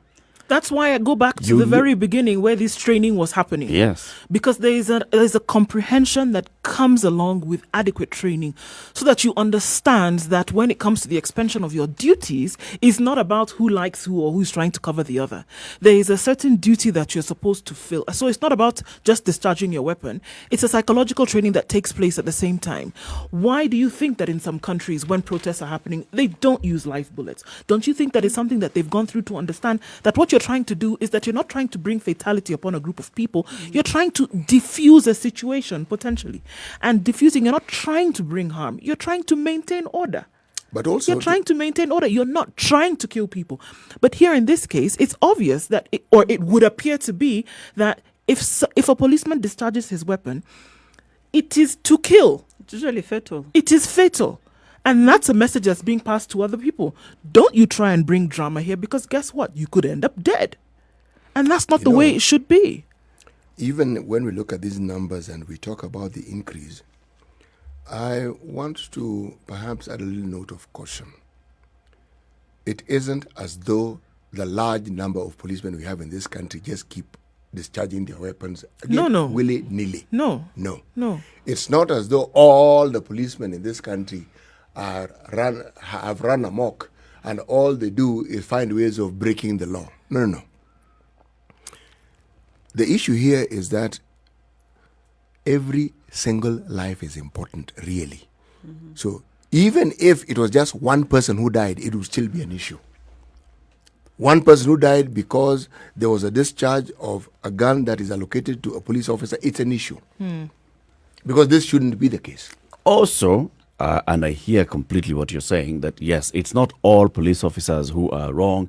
There's a majority of police officers who are very dedicated to their work and they do their work diligently and honestly and they want to serve the public.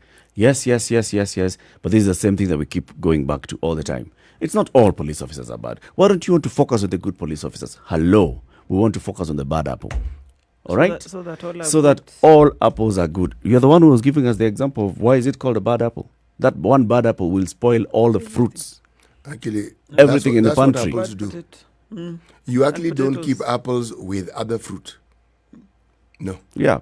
So we cannot afford to have a bad apple in this particular case. And that's why we must talk about it. Yeah. They're good police officers. Even them, we expect them to rise up against the bad apples amongst them. Actually, we expect the good police officers to be actually coming out to say, you know what, so and so, come on. This is bad apple. Truth of the matter You're spoiling the name of our profession. What is rampant is the immediate protection of fellow policemen by other policemen. Yeah. Even when it is clear wrong has been committed. Now that is what makes you feel that they seem to be part and parcel of all this. And that's where the issue now starts becoming like they're condoning issue. it. Yes. Yeah. Because here, unfortunately, it's the police who will investigate themselves at the end of the day. So maybe there needs to be a different mechanism of looking at complaints, and probably that's why POA is there. But I feel like there probably needs to be a relook or a rethinking of how these things are looked at. Two, when it is obvious, then people should outrightly condemn it, so that we sort out the obvious brutality. Like if you've shot a boy in a balcony up on 3rd, 4th floor, really, what were you doing? The cobbler, for example, what were you doing? So when it's obvious, then we should hear in unison a condemnation, or we should see heads rolling. So I can see, or on the other side, why people would want to come in defense of the other police officers, because at the end of the day, anyway, all of them have a right. Whether when you're accused, you have a right.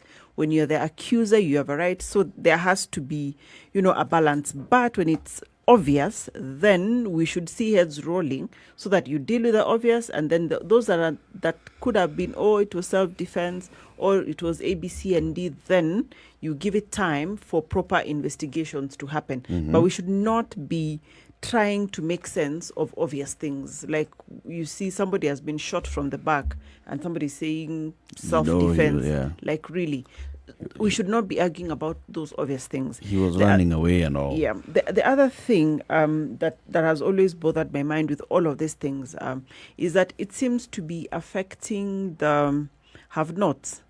The people who, your everyday citizen, the person who may not really have a big voice. So I'm always wondering if this cobbler was a politician, for example, or a member of parliament, somebody with significance, quote unquote, in society, would we be having the same conversation? Most definitely not.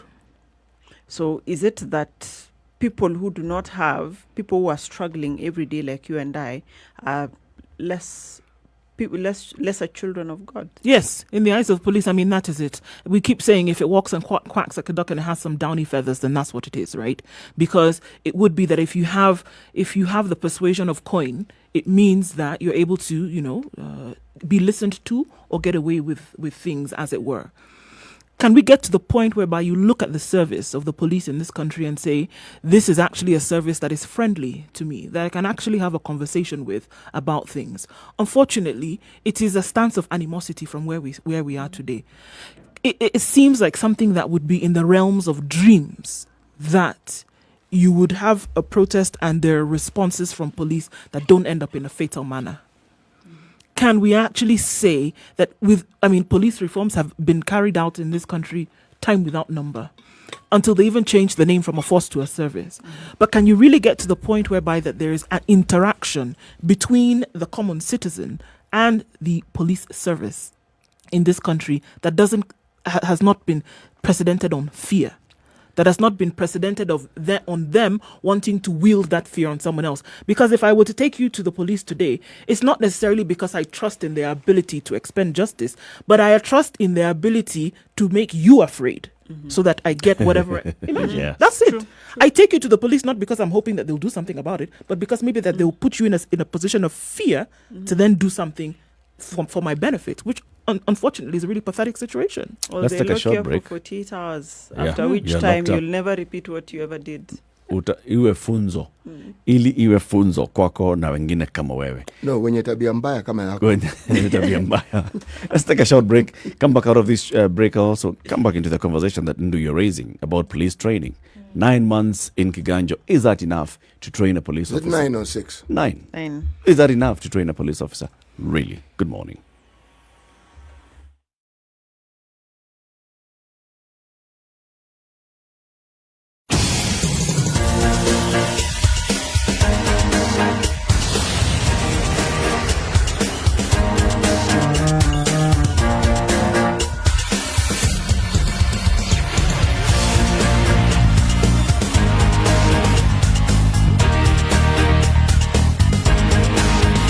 Situation room, Kenya's biggest conversation at 12 minutes till 12. We are still continuing with this.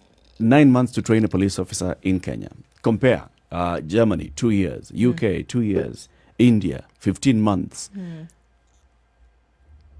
When you say, look, if you want to impart some skill, and Mwalimu is here, Mwalimu, you can tell us, Mwalimu, whether this is true. Is 9 months enough, actually? You've brought in somebody, these are young people, they have cleared high school or secondary school, they're at a certain We age. even have people now, Graduate. there are numbers of people who are graduates. Is also Yeah, and then the increasing. graduates actually now going to a different kind of training. But just look at the basic police No, you actually start with the they basics. need training, right? when they're going there for that kind of training, right? And they're taking 9 months. You're basically saying that you've gotten somebody from the community. You're taking them to Kiganjo. Like I said, you're inculcating them the issues of discipline and following order and waking up and doing the right things and polishing your shoes and wearing your uniform the right way and always having your hair cut. All those things. At the same time, you're introducing them to aspects of law. At the same time, you're introducing them to aspects of psychology. At the same time, you're introducing them to aspects of responsibility. All that cram into 9 months. And you have to run and carry your gun and never drop your gun and face punishment within 9 months. Enough? Maybe we should move from getting immediate Form 4 graduates into the police training. Maybe we should move to get graduates. I mean, we have very many jobless graduates because they would add value in that, one, they have some degree of maturity. I mean, a 23-year-old who's graduated from university or college or anywhere compared to a 19-year-old are different. They have seen society. They have done what they needed to do, whether it's going out late at night, whether it is, trying to make ends meet by doing odd jobs. They have done some things. Then the police training will now be to train them into being the police or offer service. Then depending on your skill set, you are deployed according to what you've done. If you've done psychology, for example, maybe you go into DCI, criminal investigations. If you've done law, then you probably be the ones working with the ODPP. So probably we need to change that, and all these graduates who are jobless, take them into the police service. Okay. So basically what I hear you say is, first, increase the number of the age at which someone is joining the police service, which means that they're working for you fewer years, which means that you're starting to pay them pension earlier than everybody else. There's an impact. Secondly, now, even if we say that we are now saying we are bringing in somebody Wait. That point doesn't hold water. The point does hold water. If everyone else is looking for a graduate, if we employ someone, yes, but if we employ someone at 28, 24, 23, 24, Where are you where are you sending them to 28, Eric? I'm picking 28 just because I can pick 28. No. See, they went through training, they finished by a certain age. So let's start at 24. 24. That is 4 years that you've cut off from a possible year of service. It's a logical thing. I'm not arguing against it. I'm just saying, remember, there's that cost. You have to remember there's a cost implication to that, right? That you're starting to pay somebody their pension 4 years earlier than you could have started to pay them for their pension. Basic fact. However, let's say that you've taken this... That can be easily resolved by just increasing the age of retirement. Yes. However, and then you're looking at the benefits you're likely to accrue when you get a maturer person into the service. Okay. Even if you take this person from university, you still cannot train them for 9 months. 9 months is the bone of contention. Military takes cadets, graduates, takes them to Lanet, trains them for 16 months for them to become commissioned officers. 9 months, from whatever angle you look at it, is insufficient. You can still increase if you want. Actually, That's where it we should should be start. increased. That's what Because we should start. increased. I think If you look at the responsibility that people who join the police force are given, it's a vast responsibility, and unfortunately, those 9 months cannot be. Even if you stretch your imagination, you cannot say that those 9 months are sufficient for someone who's going to be given all that responsibility. Yeah. All that training crammed into your mind within 9 months, and then you're good to go. I do think that because as we see it now, currently, you could have finished high school and get into the police force, right? If you have a certain grade, D-, that's what you need. A possibility of raising that, number one, but then there's also something that higher learning will do to your mind in terms of critical thinking that I think is actually quite important, especially when you're dealing with something like this. When you're looking at the law, and when you're looking at justice and all these other things, you're dealing with crowd control, you're dealing with a certain aspect or degree of criminality, so many things that you're looking at the same time. that level of education, unfortunately, is just not enough. And it's not just the education in terms of books. It's critical thinking that you have to employ for so many things. It's the psychological state of people that you're performing this duty over. It's so many things that come into play here that is necessary to have this kind of training. So absolutely, 9 months is not enough. It is not enough But to you go see, through this. if you have a low entry point for a job as serious as this one, what are you saying? You don't take it seriously. Yes, It you're is- saying You're saying that anybody can just come Anybody in. can just Anybody come in. can actually just come in. anybody is mild. You get there when there's anything serious. As in, you have failed Yeah. to be able to get anywhere, Anywhere else, else. so come into the police service. That message is not a good It's message. not a good message at all. It really is not. And for the that is- longest yeah. time, you talk about prison officers. Same story.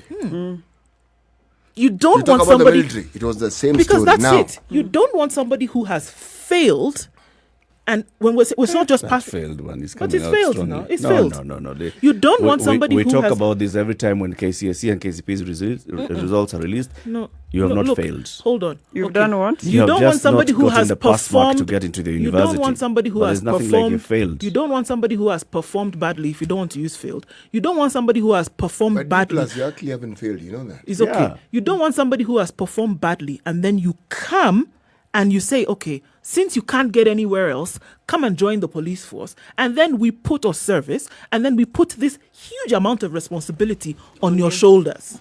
No, Come on. I think the bare minimum should be a diploma. Because I'm looking at people who've done technical or a courses. year at NYS or something. No, but the year at NYS is You can almost have the a- same thing. You can have a bridge. You see, at the same time, there are things that you raised. The level of maturity, the level of exposure, all those things. You're creating a bridging gap.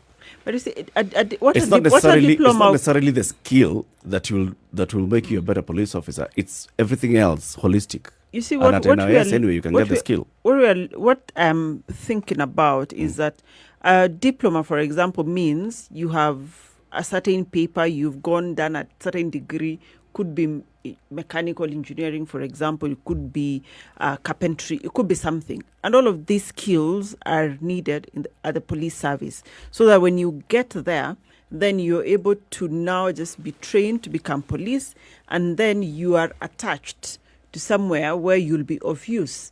And here I'm looking at, if you're looking at criminal investigations, you're looking at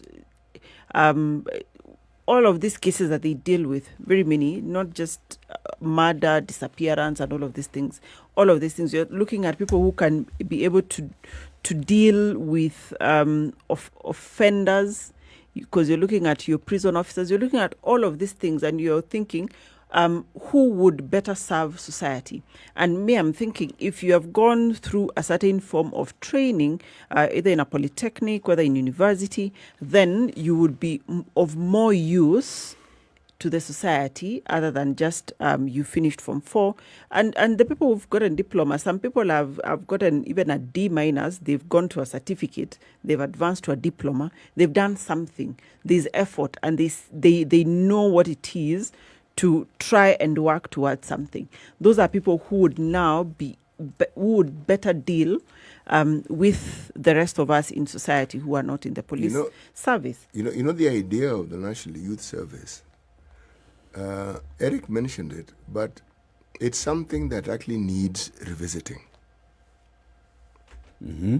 It does. Very many countries make this, one, it's compulsory. Mm-hmm. So this issue of being idle after Form 4 is erased. But it also gives you an opportunity to determine where it is that somebody can best fit in. Whether it is aptitude, whether it's what they like, whether it's something that they are actually, should we say, technically more competent to, whatever it is, because, and it also instills discipline. Yeah. Mainly discipline. If you look at countries that have national youth, you will find that when they talk about disciplined forces, this is where they get the bulk of the people they employ from that after national youth. There's what it serves is it inculcates discipline and maturity. So you're going through it's a bridging year. You're going through something where it is You're learning to deal with people. You're learning to deal with yourself. You're learning to follow orders. And also at the same time, there's a skill that's being imparted on you. So you can get whatever skill. It could be carpentry or whatever. But then at some point when you graduate from that, then you can fit into any section of society. Right? This conversation continues on our social media handles as well. SpiceFM KE, Facebook, YouTube, and Twitter. As we come to the top of the hour, CT Muga, today's proverb. Birds sing not because they have words, but because they have songs. So you're saying that those songs don't have lyrics? Birds actually chirp. They don't actually sing. But we call it songs because the chirping is often melodious. Yes. So not because they have words, but because they have songs. Top of the hour, it's 8 o'clock. This is the Situation Room, Kenya's biggest conversation. In the next hour, we look at corruption and the big win of the corruption case against the Sirisia MP. We'll be talking to EACC senior officer. Good morning.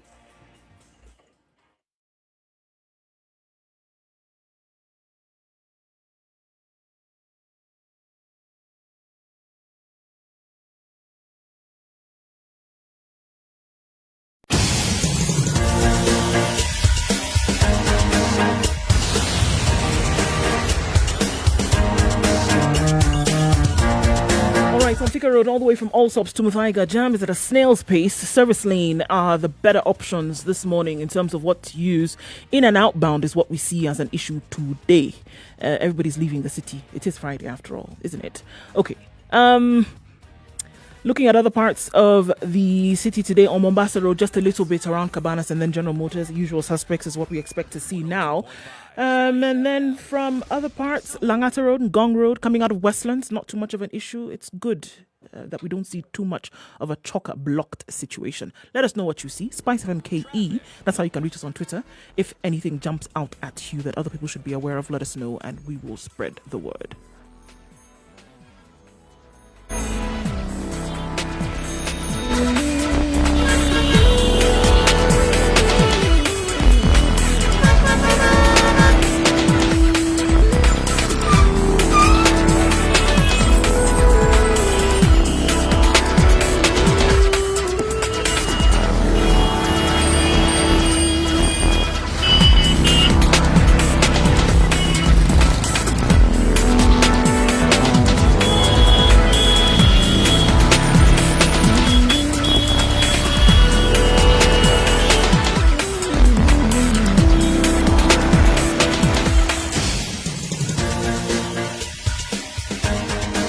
This is the Situation Room, the home of hard-hitting political commentary and penetrating insights about the state of the nation. This is a talk radio experience like no other. The Situation Room, a place for hard truths, debates, and elevated conversations. The Situation Room, witty, political, engaging, deep, So the Anti-Corruption controversial. Court has In the told room, us we the have latest CT reports that Muga, researcher, and according to academic, the Anti-Corruption seasoned Court political Chief Magistrate observer, a Elizabeth Juma, fountain of wisdom in these Grace politically Sarape uncertain Wahungu times. and Sirisia Ndu MP John Ogo, Waluke. Nigerian by birth, fraudster. Kenyan by choice, Yeah, communications fraud expert, the Pan-Africanist, a millions, truth seeker and hundreds believer of in millions. people power, And for that, they are and to, Eric face Latin, serious agent punishment. provocateur, the They man have in the had how chair, many counts? 4 seasoned counts. journalist, On the first news hound, count, a man they who were believes in supposed to- punching up, Grace Wahungu not is down. supposed to pay 100,000 This shillings is the fine Situation or go to Room. jail for a year. The- Count number 2, 100,000 shillings fine or go to jail for a year. Count number 3,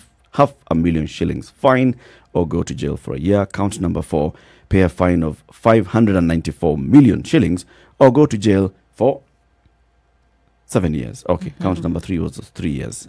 So in total, basically, we're talking about them paying at least 700 million shillings each, or they go to jail. Right?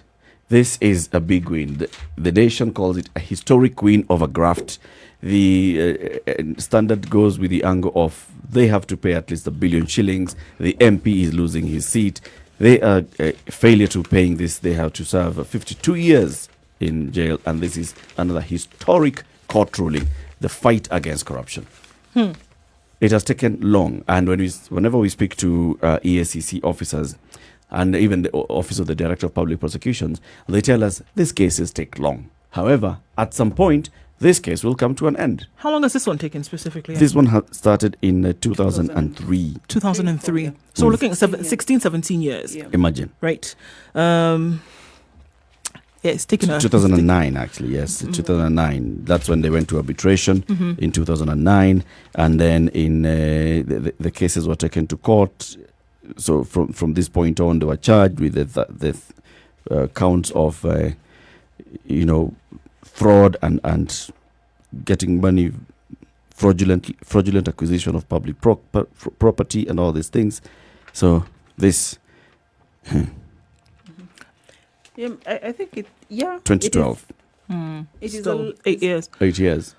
Is a landmark ruling, considering how or what we've been seeing on any corruption cases, and we were saying earlier where if you have stolen millions, like we've seen here, but nowadays it's billions. Back in the day, millions was a big deal, but now it's billions. People have been rewarded with lofty positions in government, lofty positions as politicians. So the reward for looting public coffers has been something to look forward to. But with this, after this many years of court process, when we see something like this for a sitting member of parliament, for a mother to a former CS, then I think this is a big deal.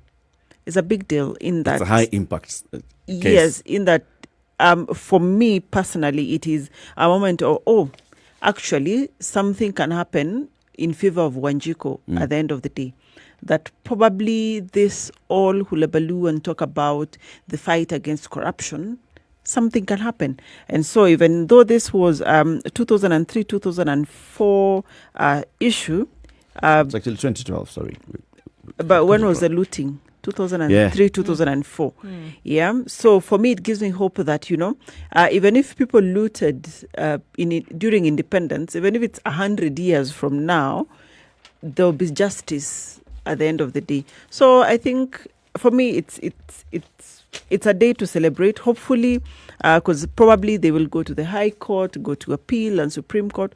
Hopefully all of these things are upheld so that it can be a deterrent for anyone else who may try to pinch Mwananchi's funds, Mwananchi's taxes. The story of this case is quite interesting, in how they started. First of all, it was the company that took the NCPB through arbitration, and they said, you gave us a contract and then you breached that contract.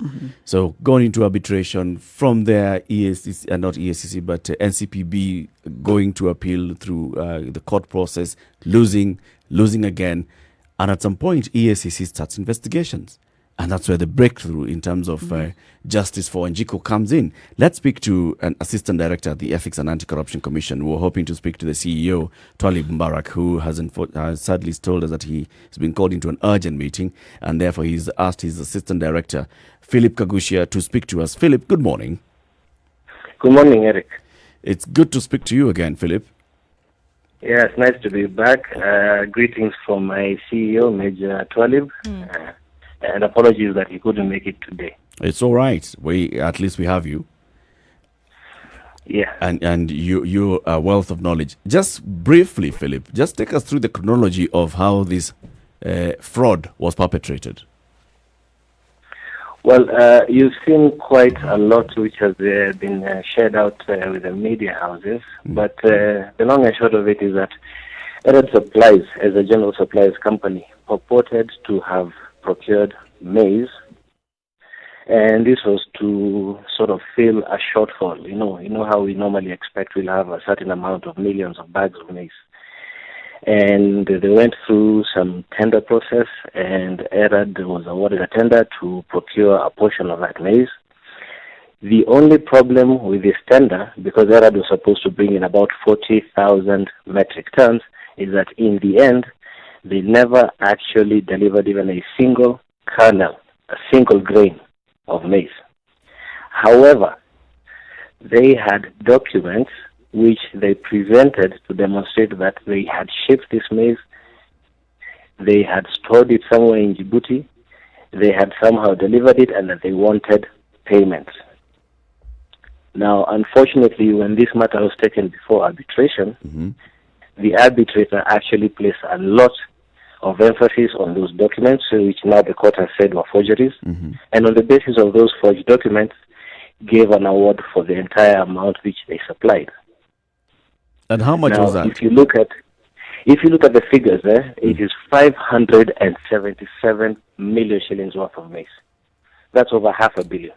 Yeah. Right? And now because they had this arbitration award, they could now use it to go and enforce the decision of the arbitrator, and that is where the rain started beating us. Sorry, just to take you back there, Philip. So when they were going for arbitration, what was their charge against the NCPB? That they had not been paid, and yet they had delivered. So they were saying that they have delivered maize and they have not been paid. Yes. And the truth of the matter is NCPB stores had no maize. They had no maize. There's no evidence that they ever delivered a single bag, a single grain, a single kernel of maize. Okay? Yeah. All they had were these documents, which now the magistrate's court has established were forgeries. All right. Yes. So as I was saying, so the 577 million award is what they were trying to enforce as against NCPB. So they had these orders, and using these orders, they would freeze NCPB accounts. Yeah. They would attach NCPB assets. Right. I think if you look at the report, you will see stories of seizing warehouses, vehicles, laptops, furniture, because they had to realize their judgment one way or the other. Right. Now, it is because of this that NCPB's account, which had 297 million, was frozen, and all that money transferred to the law firm. And you will see the flowchart of how once the money hit the law firm, how it was distributed. Yep. And if cumulatively, if you look at the money that was actually taken out of NCPB, that's what gives us the figure of 313 million. So 313 million basically with in their enforcement of what they had gotten as orders to get money from NCPB, they basically froze all these assets, froze accounts, and went into the accounts and took the money because they have the orders. And mind you, they only managed to get about half, right? Because the original award is 577 million. So here's what I want you to think about and Kenyans to understand. Had it not been for the intervention of EACC, they were actually going to pursue the entire amount, 577 million. So what did EACC do? At what point did EACC come in? So EACC commenced investigations, I think, in 2013. But as you're aware, and as you've mentioned, because I listened to you earlier on the show, these investigations are complex, they take time, and one of the aspects which was challenging is the international element. Yeah. A significant portion of this evidence has to be sourced from South Africa, because Arab suppliers are claiming that they used a shipper, I think a company called Chelsea, and they say that they paid Chelsea, and Chelsea is the one who shipped, and then it was stored somewhere in Djibouti, and so on and so forth. Now, in order for Kenya to get that kind of evidence from another state, we have to invoke a process called mutual legal assistance. Yep. And it's a fairly complicated process. It's quite convoluted, and it goes through very many channels before it is actually accepted on the other end. Because remember, there are some requirements. For instance, I might be shouting about something here in Kenya, but out in South Africa, it's not a criminal offense. Yeah. So these are among some of the things you have to demonstrate. Sometimes when you do mutual legal assistance in other countries, like France, you have to do a translation from our official language to French. Yeah. So these are some of the things that maybe lengthen the process of investigation. But we got the evidence, and the fact of the matter is Chelsea Freight never transacted with Arab supplies. Never knew them. Never knew them, didn't even deal with maize, as a matter of fact. But how did they come up with Chelsea then? And this is the thing. Remember, Tricks white of collar fraudster. criminals. Yeah, white collar criminals are not the same like the guys who do breaking and entering. Mm. The guy who does breaking and entering, his thinking is rudimentary. Atavuja mlango, and then he'll come and take your stuff from your house. Yeah. But these are guys who are well educated, Mm-hmm. and as you've seen, they are also what we call PEP, politically exposed person. Yeah. They are well connected. So they're educated and they're connected and they know exactly where to push the buttons. Mm. And they're people of means. They are, and they have access to offices where ordinary Kenyans like you and I would not have access to. Philip, can I ask And you that is- then, as we're looking at the chronology of all of this, at what point did EACC step in to know that, okay, there's something awry going on here? What gave light to then the introduction of EACC? Well, generally speaking, we receive thousands upon thousands of complaints, right? And what we go through is you go through a process of prioritization. Mm-hmm. And the ingredient sometimes for prioritization is simply the value of the subject matter. So, for instance, in this case, we were talking about over 500 million Kenya shillings. Mm-hmm. So that basically bring this file right up to the top of the pile, Yeah. Okay. out of the thousands. The other thing that sometimes is the public interest in the matter. Yeah. Remember, we are talking about food security here. Mm-hmm. And this is one of the president's big four agenda. Mm. Okay? So you can imagine how much these guys are affecting what we are trying to achieve as Kenyans. Yeah. So again, that would bring this report right up to the top of the pile.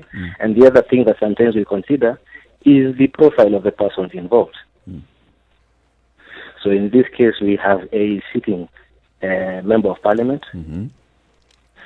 We have Grace Wakungu, whose relations are now public knowledge. Yeah. And we also have the person who may have been the mastermind, the late Jacob Juma. Yeah. So if you look at these people, their profile is not the profile of an ordinary Kenyan. Mm. So those are the things which probably accelerated this matter and put it as a top priority investigation. So the case that you took in court, the case that you presented to the DPP, was basically based on the forgery of documents that Chelsea had shipped maize on behalf of ERAD. Yes, because we have a wonderful team of investigators and lawyers who came together, and what they established is that there was nothing that was actually procured on behalf of NCPB by these guys. So the task is to bring this to the attention of the Director of Public Prosecution, and I must say the DPP lawyers did an incredible job. Mm-hmm. And they went and presented the case to the magistrate. Yeah. And after, fortunately, I don't know if you took note of this, that this case was actually concluded in less than 2 years. Mm-hmm. So it's an example of also the judiciary making an effort to resolve corruption cases within a reasonable time. Yeah.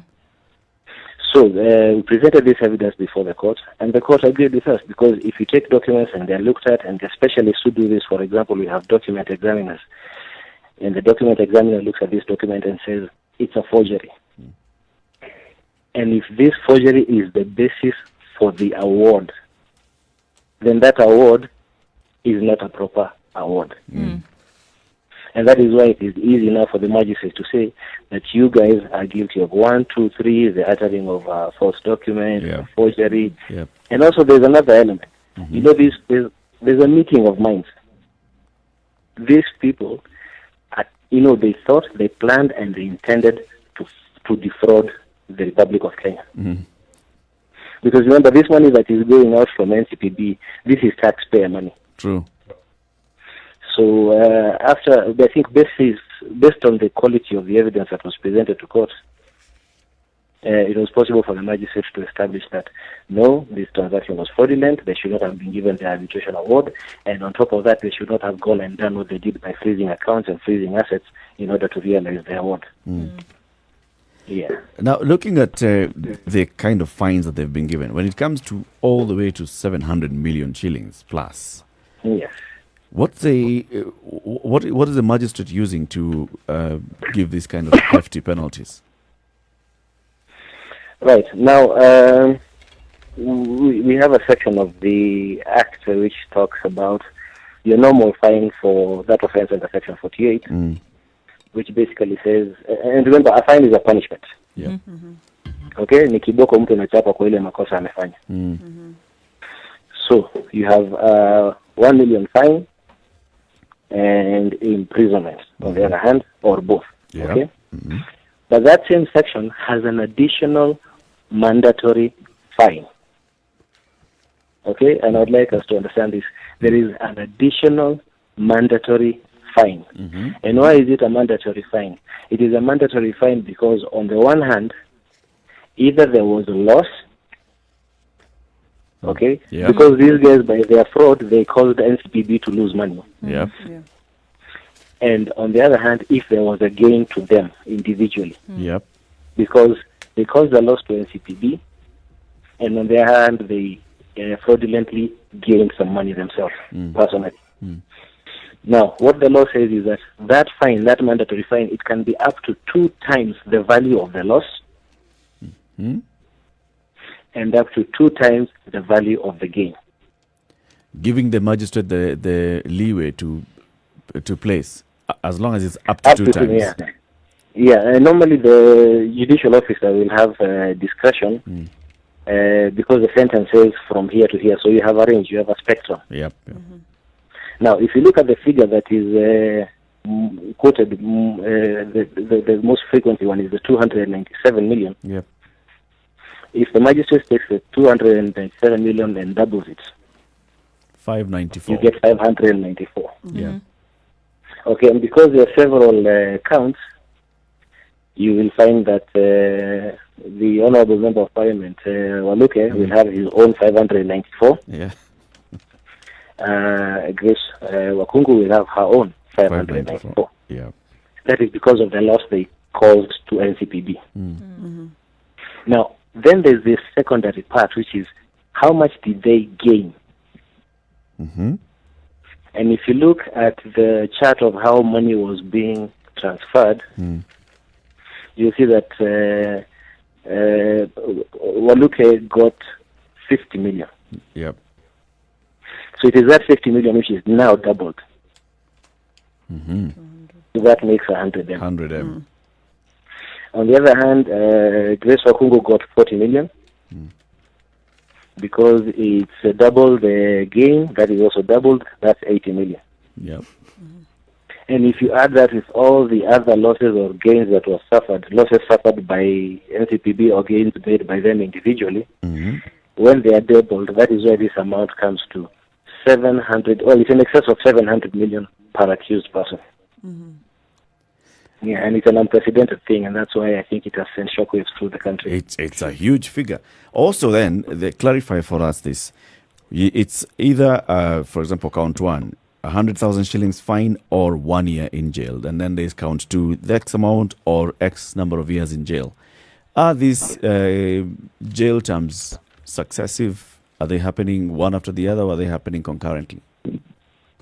At the time we were going to bed, which was really late last night, it wasn't clear whether they are concurrent or consecutive. Yeah, consecutive. But we will be operating on the understanding that I do not believe it was the magistrate's intention to, because cumulatively we looked at, for example, in Oluka's case, if you look cumulatively at all the fines and all the prisons, the custodial sentences against him, it is in excess of 50 years. Yeah.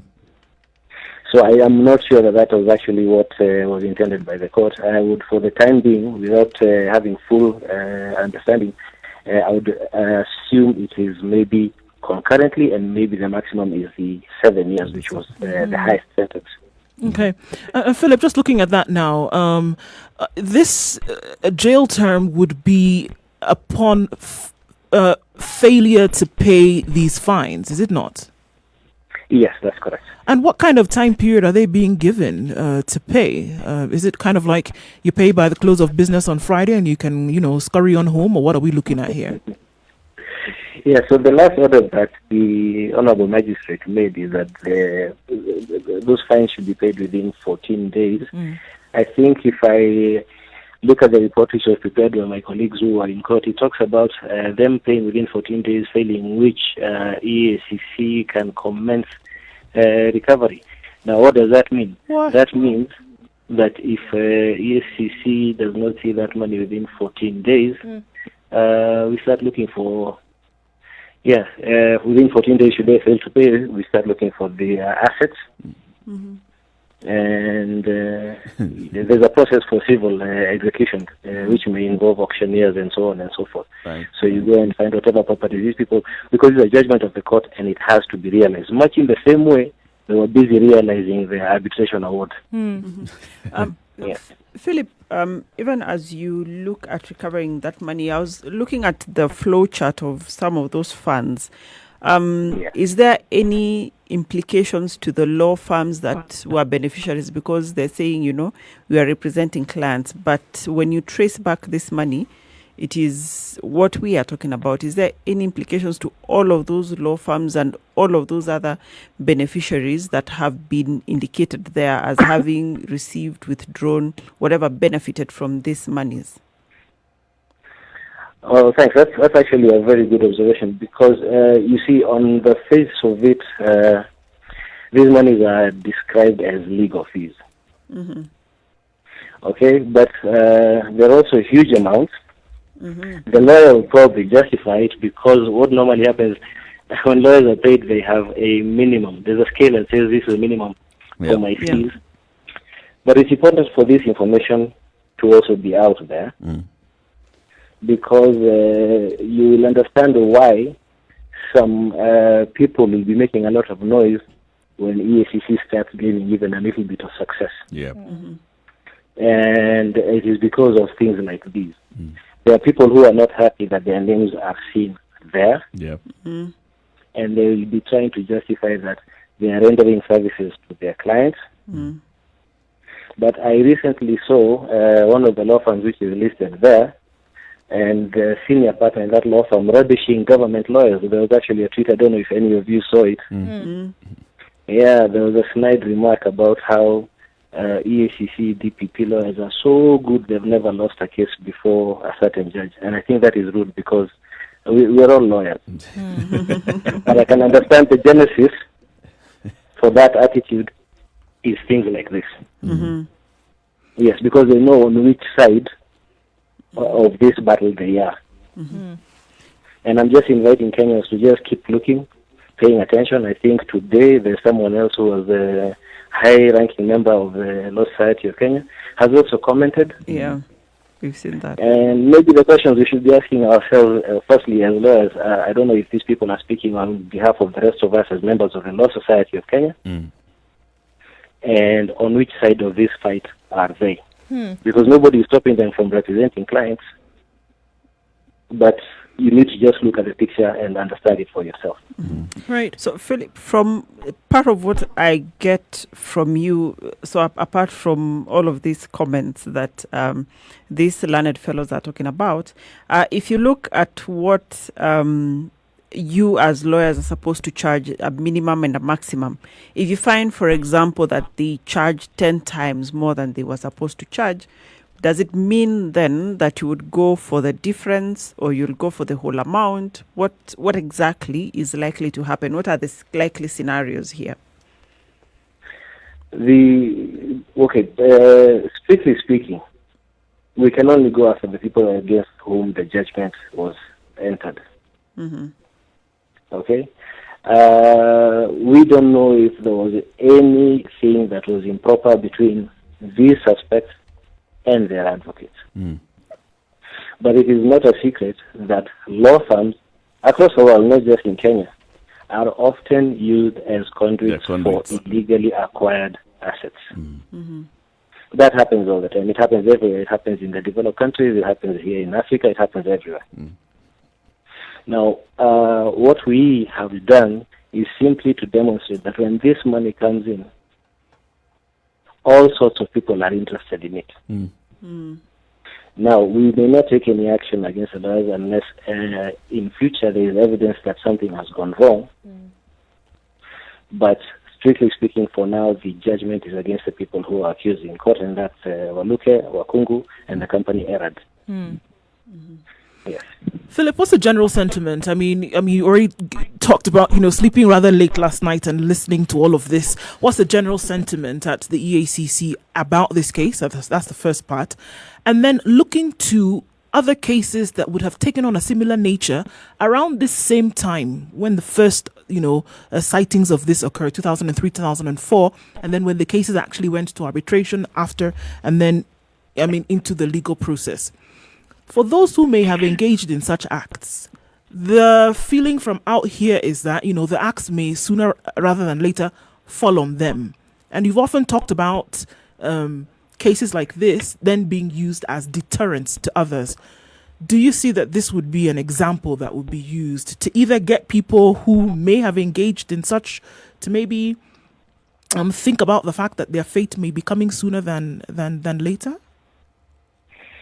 Yeah, thanks for that. Now, internally, the sense is one of deep gratification because of the amount of man hours that have been applied to secure this result.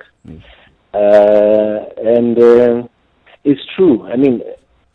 It's probably a warning to all other people who are engaging in corruption. And it contributes to one of the questions which, even the last time I was here, one of the questions that we keep being asked is, are we ever going to get any big fish? And I think this is an example, because we have a sitting MP there. We have a lady who is also a politically exposed person because of her relations and her connections. And we have a company which I think was being run by Jacob Juma, again, who was no small fry either. So I think it is a demonstration that we are taking a step in the right direction. And true, when you have a fine of this nature, it ought to serve as a deterrent. And I recall yesterday when the prosecutors were arguing about the sentence, and they were talking about how it should be proportional and so on and so forth.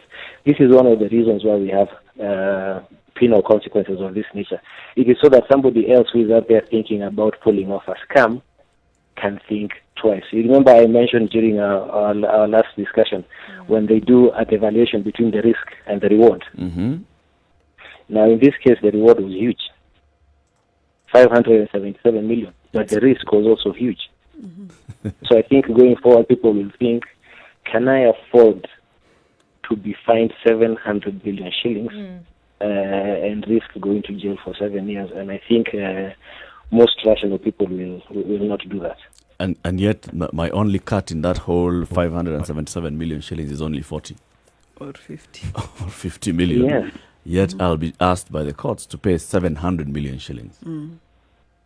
Yeah, and this is really the complex nature of corruption. As you see, there's some withdrawals which were being made, I think 112 million. Yep. And to some faceless. When you say that the recipient is unknown, what does that mean? How? It simply means it's unknown. Like for example, if you withdrew money, say in cash, we will never know where it ends up. Yes, we will never know where the money ends up. So, and you can only guess, because if you think about it, the National Cereals and Produce Board really tried to resist the loss of its money and other assets, but was not making any headway. So you don't know who else was interested in this money. In frustrating the whole process. Absolutely. Like you mentioned, Philip, that this was, something that had huge impact on food security. This is, and many times when we see these kind of cases, we always hear that this could be just the one that was caught. Is it possible that there are many others that have been perpetrated through NCPB that you haven't been able to catch up with? not possible but probable. This is the nature of corruption in Kenya. There are many cases, but we are working on them. I mean, a couple of years ago, there was a huge case involving NCPB again, and this was the maize issue once again. Mm-hmm. And we had a funny situation where people were delivering maize and being paid a lot of money for it, and it's a very complicated arrangement. So it's not the only one, and I doubt it will be the only one. The other thing we are hoping is that going forward, people will think twice about engaging in corruption, especially in such a sensitive pillar. You know, think about it. You know, this is basically the lives of Kenyans. You know, people might be dying of hunger, and somebody is busy making 577 million for delivering air. Yep. Yeah. Philip, let me just take you back. ERAD is a company. What happens to this company now? And knowing that one of the directors is long gone, so what happens? So our understanding of the judgment is that they have their own fines to pay. Okay? And those fines, if are not paid by the company, because the company is a separate legal entity, it's a juristic person, I think there's another that if the company itself is not able to pay, that the directors who are surviving Jacob Juma will pay that fine themselves. Hey. Now, I don't know what that tells for the sake of the company. I don't know if the company is engaged in other businesses, it has other resources. But, you know, it is now clear the kind of business that ERAD Supplies was engaged in. Yeah. So I cannot say in future whether they'll be able to continue transacting with this cloud hanging over their head. Yeah, well, nobody will want to touch them. I mean, if you're if you're a public officer, you see this as a procurement manager. Hey, you want to take off as soon as possible, you know? Yeah, and you know, this is something that perhaps going forward should also be the norm. You know, the blacklisting of corporations which are engaged in corruption. Yeah. So that is what is happening in developed countries. They just blacklist them outright. Philip, you know what this does, right? With this historic win, landmark, I mean, so many adjectives are being used to describe this, is that people are going to want the next one. People are going to start asking questions. Okay, right? There must be more in line. When is the next one going to come about? Are there, and especially bigger fish than this? And heads must roll. We also saw another ruling whereby the court has said it shouldn't take more than 2 years for some of these corruption cases, right? Yeah. So people are rubbing hands together and already saying, okay, who's up next to bat? Yeah, that's to be expected. It's normal. It's human nature that now that they've seen we've done one, they are going to ask when is the next one. And on behalf of my boss, the CEO, Major Twalib, investigations are running. There are quite a number of them. Some of them are in court. You're aware of them. And then in the public domain. So there's two ways of looking at this. One, there's ongoing investigations, which we cannot discuss, but there's also matters in court which are in the public domain. So I'll just ask Kenyans to keep their eyes open, keep looking at our media, our website, our Twitter handle, and stay aware. I know, and you know, we're enjoying the public, and this is what the CEO was saying the other day, that if you see something wrong, do not keep quiet. Yeah. Please come to us. We rely heavily on the public giving us reports. And it's good you've mentioned that. Is there a proposal or a law as it is that bill in Parliament? Yes, that if somebody does not report cases of corruption or does not bring them out, then they are fined up to 5 million shillings. Shouldn't it be the other way round, that if I report and there is clear evidence, you're awarded. I'm awarded? I mean, if it's punitive, chances are I'll not cooperate. But if you're going to reward me for helping you, bring you concrete evidence to nab some characters, then that may be more useful and productive as opposed to fining me for not saying anything. I agree with you entirely, but the two are not mutually exclusive. On the one hand, it's somebody who is seeing corruption and not talking. I think that person should be punished a little bit. Okay? But on the other hand, we should incentivize the reporting of corruption. And I think was it last year or the beginning of this year when the president spoke about rewarding whistleblowers? Yeah, and I think there was a percentage which was mentioned for every report, but the report has to be a credible one. It has to lead to either a prosecution or a recovery. And this is actually an international best practice. In many other jurisdictions, they do this with varying degrees of success, but the two are not mutually exclusive, and I agree. On the one hand, punish somebody who doesn't talk when they see corruption, and on the other hand, reward somebody who actually gives you credible information that leads to the prevention or punishment of corruption.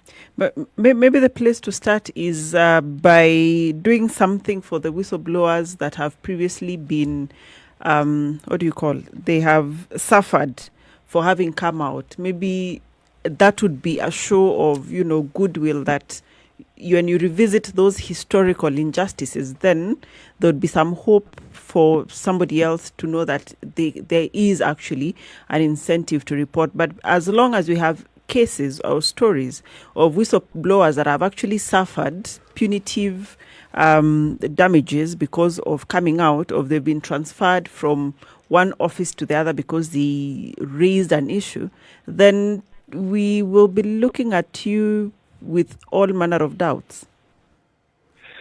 Yeah, I agree with you, and I'm sure at the back of your mind you're thinking about the tragic case of David Munyakei and things like that. Definitely. It is unfortunate that perhaps at the time, I think that was it Goldenberg? Yeah. At the time that was happening, there maybe wasn't a framework for whistleblower protection. And as an extension of that, of witness protection, because, not all whistleblowers end up becoming witnesses. Yeah. But now there is a framework. And if you look at, this framework starts all the way from international instruments. If you start at the United Nations Convention Against Corruption, you have regional instruments, and even within our domestic law. So I am aware that in the Anti-Corruption Economic Crimes Act, there is protection for whistleblowers. If you go into the Bribery Act, there is protection for whistleblowers now, and we now have a witness protection agency. So in the event this whistleblower eventually transits into becoming a witness, there is a framework for their protection. But I am in full agreement that maybe as a gesture, the government could consider, some sort of appreciation for the people who have been victimized. And by the way, I agree with you, even the transferring, it is outlawed. You're not supposed to do anything that would be considered punitive to somebody who is a whistleblower. So I'm in full agreement with you on that. Yeah, there should be some form of reparations for these persons, even if it goes back the public decades. Ones at least. Yeah. Philip Kagushia, Assistant Director, Ethics and Anti-Corruption Commission. Thank you very much for speaking to us this morning. Yeah, thank you very much, Latif. I just had one last message, and as I said, ideally my CEO ought to have been here. So he sends his apology, Major Philip, who is a real major. And the reason I am saying that is because we have a suspect whose status from the military is not clear, because I listened to the mitigation and I thought, commit a crime and then everybody will discover that either you're unwell or you're a hero. Yep. So in the case of this guy, they kept saying how he was a major in the military. I'm not sure that was actually factual.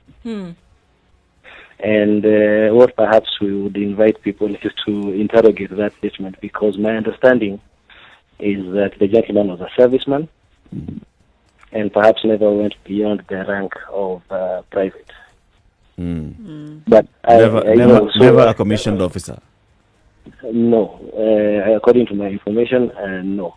So perhaps we can ask people to verify that for themselves, because it tells you something about the nature of the person. The character, yes. Aside. Yes, Philip. Sorry about that. Yeah. So aside from defrauding Kenyans of these huge amounts of money, it is quite possible that the gentleman has also been masquerading as a commissioned officer. Right. Hey. Wow. That's a hot one. Yeah, so, yeah. Thank you very much, Philip, for speaking to us. Thanks for having me. Have a good day. It's 17 minutes to 9 o'clock. Let's take a look at what answer.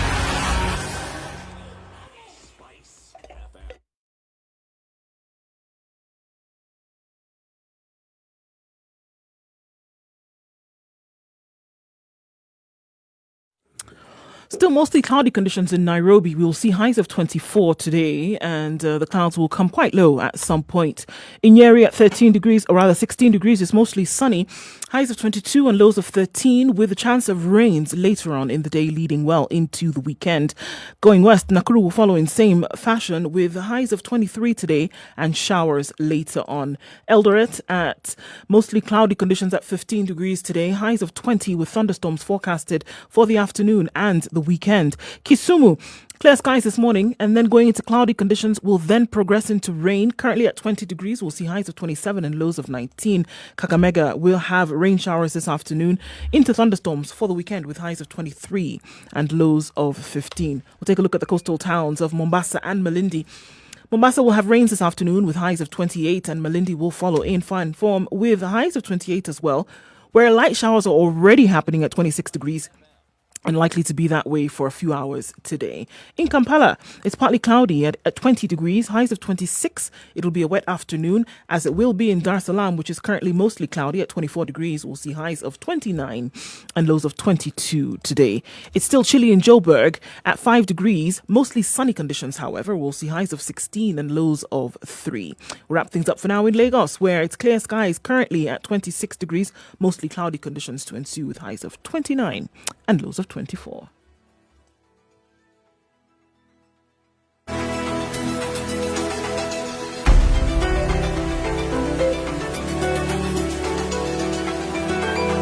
Okay, in and outbound on Thika Road this morning, there's quite the traffic situation.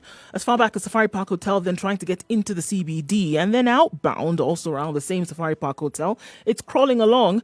People trying to get out of the city for the weekend. Ask your own questions later in terms of how on earth that is actually happening. But all right. On Mombasa Road, Cabanas leading towards General Motors is moving slowly, but it's moving well.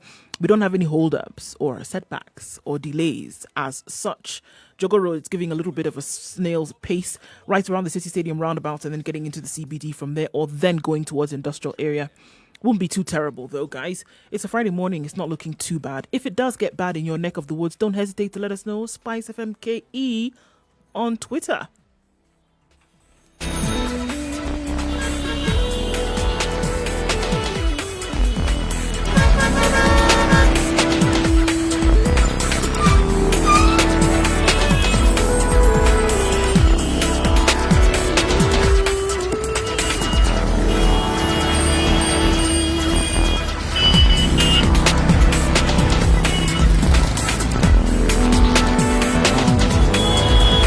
It's a 8:45. This is a situation of Kenya's biggest conversation in the room this morning is C.T. Mugandu, Eric Latif, and a person who's been recognized by the president, Dr. Mercy Korir.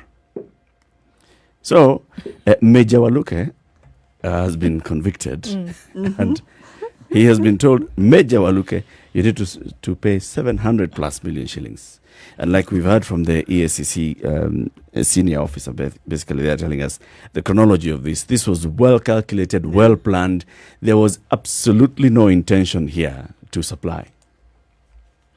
But you know, it's very tragic. I'm thinking of all those stories we've covered of hunger, where we've gone to those places where people hardly have any food. Here, you've been given the task of providing food, maize, and you don't. You clearly do not or are not bothered by those photos, by those videos of children who are suffering. Children with You've marasmus. been given a tender, and this tender is basically a legit one. You've been told, nothing. Mercy, here, bring me a bag of maize.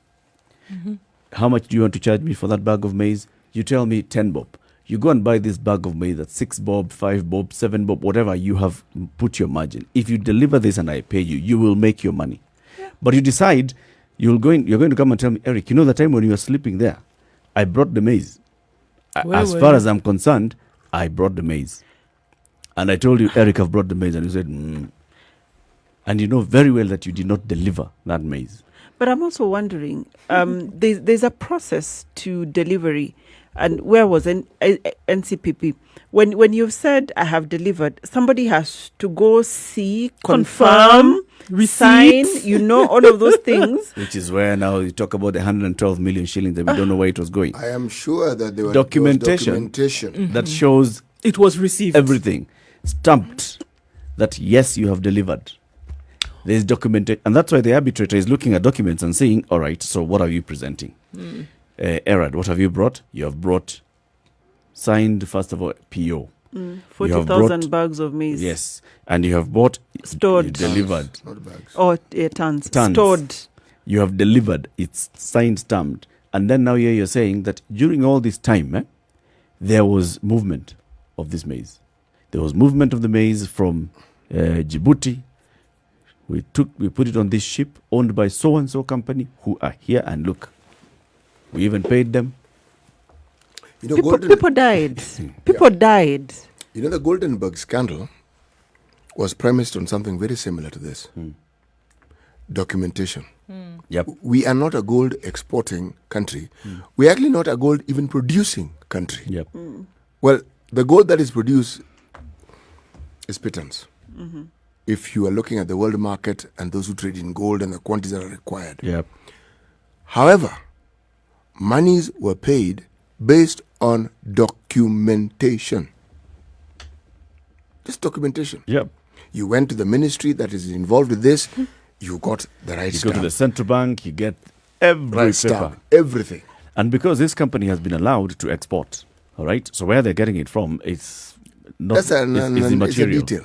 What we want is, as a company that's domiciled in Kenya, you have been given the permission to export gold to other countries so that you can get foreign exchange, because we are having issues But serious with forex foreign issues. exchange.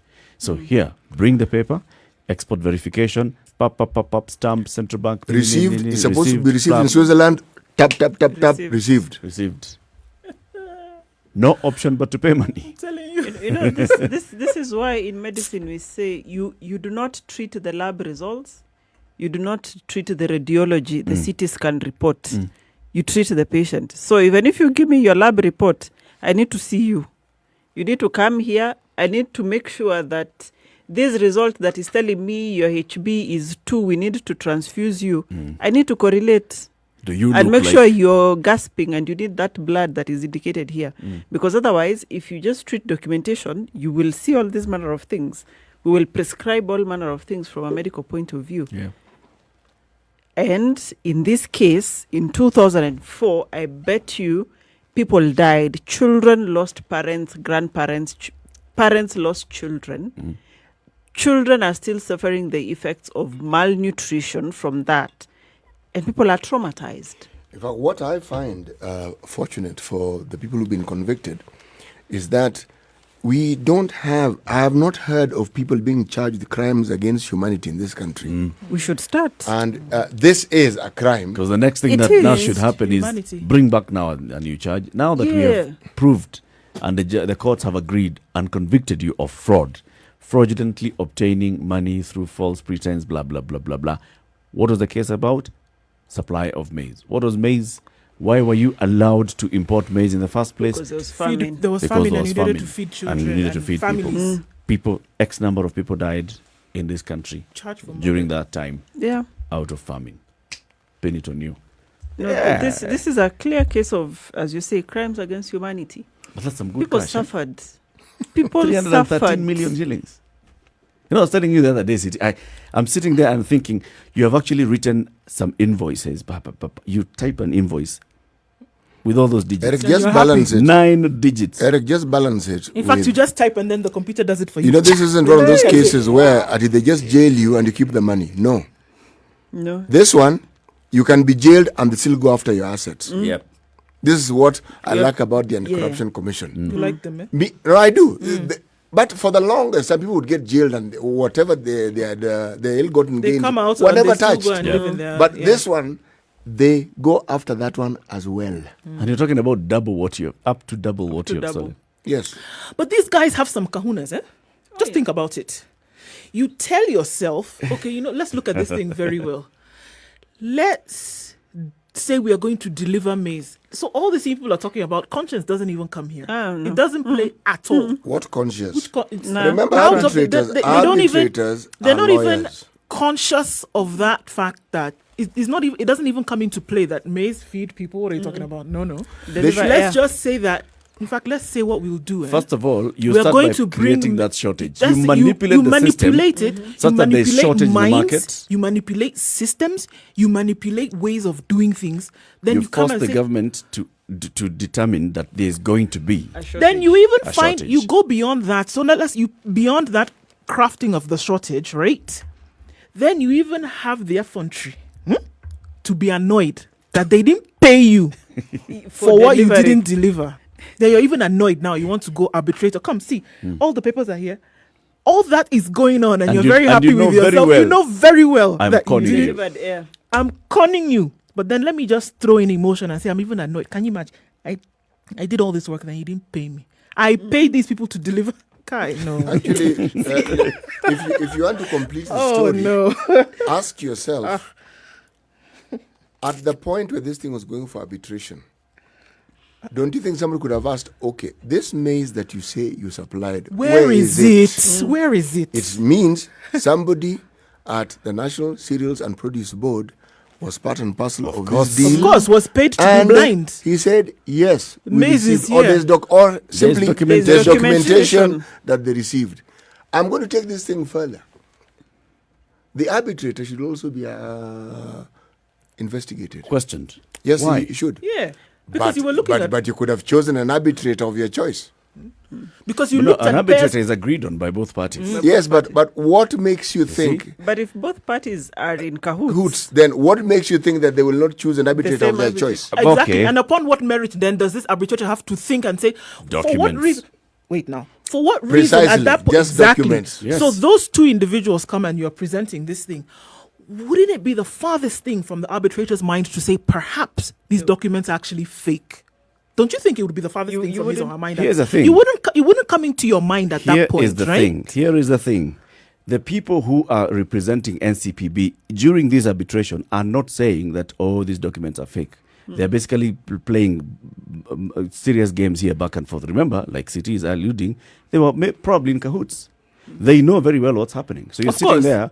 You're sitting there in front but of the Eric, of why the, did of they the land at the arbitrator arbitrator in the first place? because ERAD has taken the matter to the arbitrator. The ERAD has but raised why? an issue. It's an But why? alternate system They- for they conflict said- resolution. ERAD No, has no, no. raised ERAD They- has they raised, seem- ERAD that has raised an means- issue saying that you have breached contract. You didn't pay. And When you breach contract, according to the contract, it says if we have a disagreement, we shall go to The first arbitrator. port of call is But I'm arbitration. saying- Arbitration. for them to go to arbitration means the relationship between the company ERAD and the board has broken Soured. somewhere. Yes. It has Or- been or- designed to be broken. It It's was not all broken. a plan. Or people have changed here Yeah. and they are not aware The design of what. all along.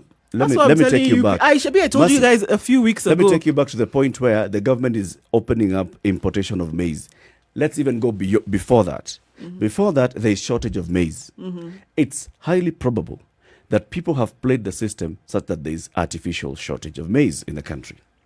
It's probable that the information that has been taken to the Ministry of Agriculture is indicating that we clearly have a shortage. And we are don't run- have any in and we need to storage. do something. And we don't the- have the any reserves are storage. empty. Immediately. This goes to cabinet, and cabinet approves. Okay, we don't need to have import. All this orchestrated awarding of tenders. All that is orchestrated. And they are patient. knowing full well we are not going to deliver even a grain of this maize. And they're very, very patient to wait So for this when you entire come in process to now play and out. start bringing the issue of conflict that you have breached the contract, that we need to go to arbitration, it is part of the game. It is part of the script. We are actually now on Act 5 of the same script. And they're ready to wait. They're ready we to go wait to for this to arbitration, play out. and the people who are coming for arbitration in NCPB circles, let's go. They all let's have go. the script. They're not arguing vehemently and strongly enough, No, They're just a little go bit to arbitration. upset. They perspire Arbitration just a bit. is awarded. The next thing, of course, as NCPB, as officers, we are going to appeal. They go and appeal. knowing full well that the game has been so well set that you will lose. You will lose again until someone comes and says, let's question these documents. Let us go. Remember what the lawyer has told us. Going to South Africa is not just getting onto a plane and going to South Africa and saying, which company are you? It's a long process. So they knew full well by the time By the time they go to South Africa, chances of somebody going to South Africa to find out that this document is fake, nil. Kumbe, some chap sitting at Integrity Center is doing their work. So it was just greed. 300 million. It was just greed. Yes, now, it's greed. What else is Had it? they wanted, they would have paid for the 40,000 tons and kept quiet and orchestrated something else and moved on. Yep. They never So it was intended greed. to. It's money they were looking for. They never intended to supply. I keep telling people, going to watch film. It's happening right here. You know, if there had actually been a supply of grain, the discussion would be completely different. Totally different. If grain had been supplied and it was then let's even say it was distributed, that would be Let's even say it was totally overpriced. Yeah. Different Yeah, discussion. they'd even doubled the price of a kilo that now was going to market. Totally different. No, I'm looking at it from, had they paid themselves for supplying the air, we wouldn't have this conversation. Nope. It would have ended there. Nope. Then they would have orchestrated something else. But because they wanted more or were looking for more, The best way for them to have Landmark. actually gotten 577 million shillings was to go that route that they chose to go. For them to get 500 million shillings from That was government. the goal. That was what they wanted. 500 million. It was the route to By take. the time this fellow Eric is talking about sitting at Integrity Center who was doing his job now started raising the flags, they were still on course to get this 577. But that's the guy who now stopped all of this. They would have finished. They would have completed the circuit. So here, 9 here o'clock, 9 o'clock, guys. Let's remind ourselves of today's proverb. Birds sing not because they have words, but because they have songs. Okay. The conversation continues. Good morning. It's 9.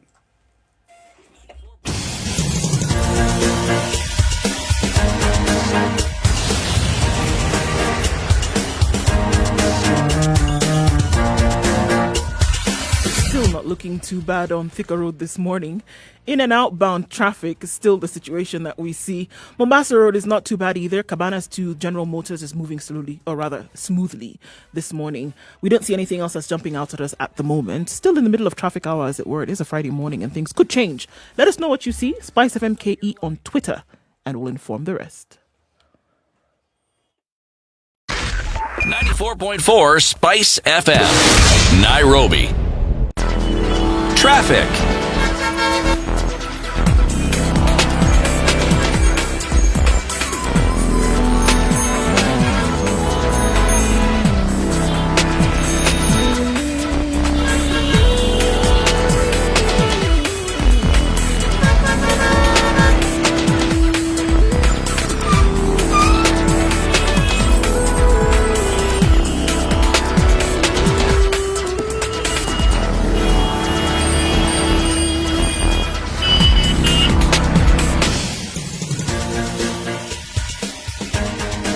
This is the Situation Room, the home of hard-hitting political commentary and penetrating insights about the state of the nation. This is a talk radio experience like no other. The Situation Room, a place for hard truths, debates, and elevated conversations. The Situation Room, witty, political, engaging, deep, controversial. In the room. It's the army of the Lord, the Salvation One. So let's talk about the fight against corruption. Before that, in Kale, we grew up. I always used to hear Jesse Lokop, so I didn't know what. Jesse Lokop. Yeah. I can actually hear it. I came to learn it was Jeshi Laokov. Wow. Jesse Lokop. Okay, that's them. That's a nice one. Hey, Jesse Lokop.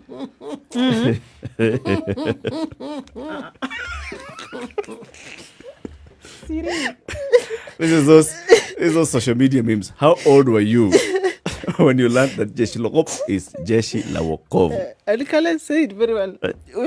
Ni mtu wa Jesse Lokop.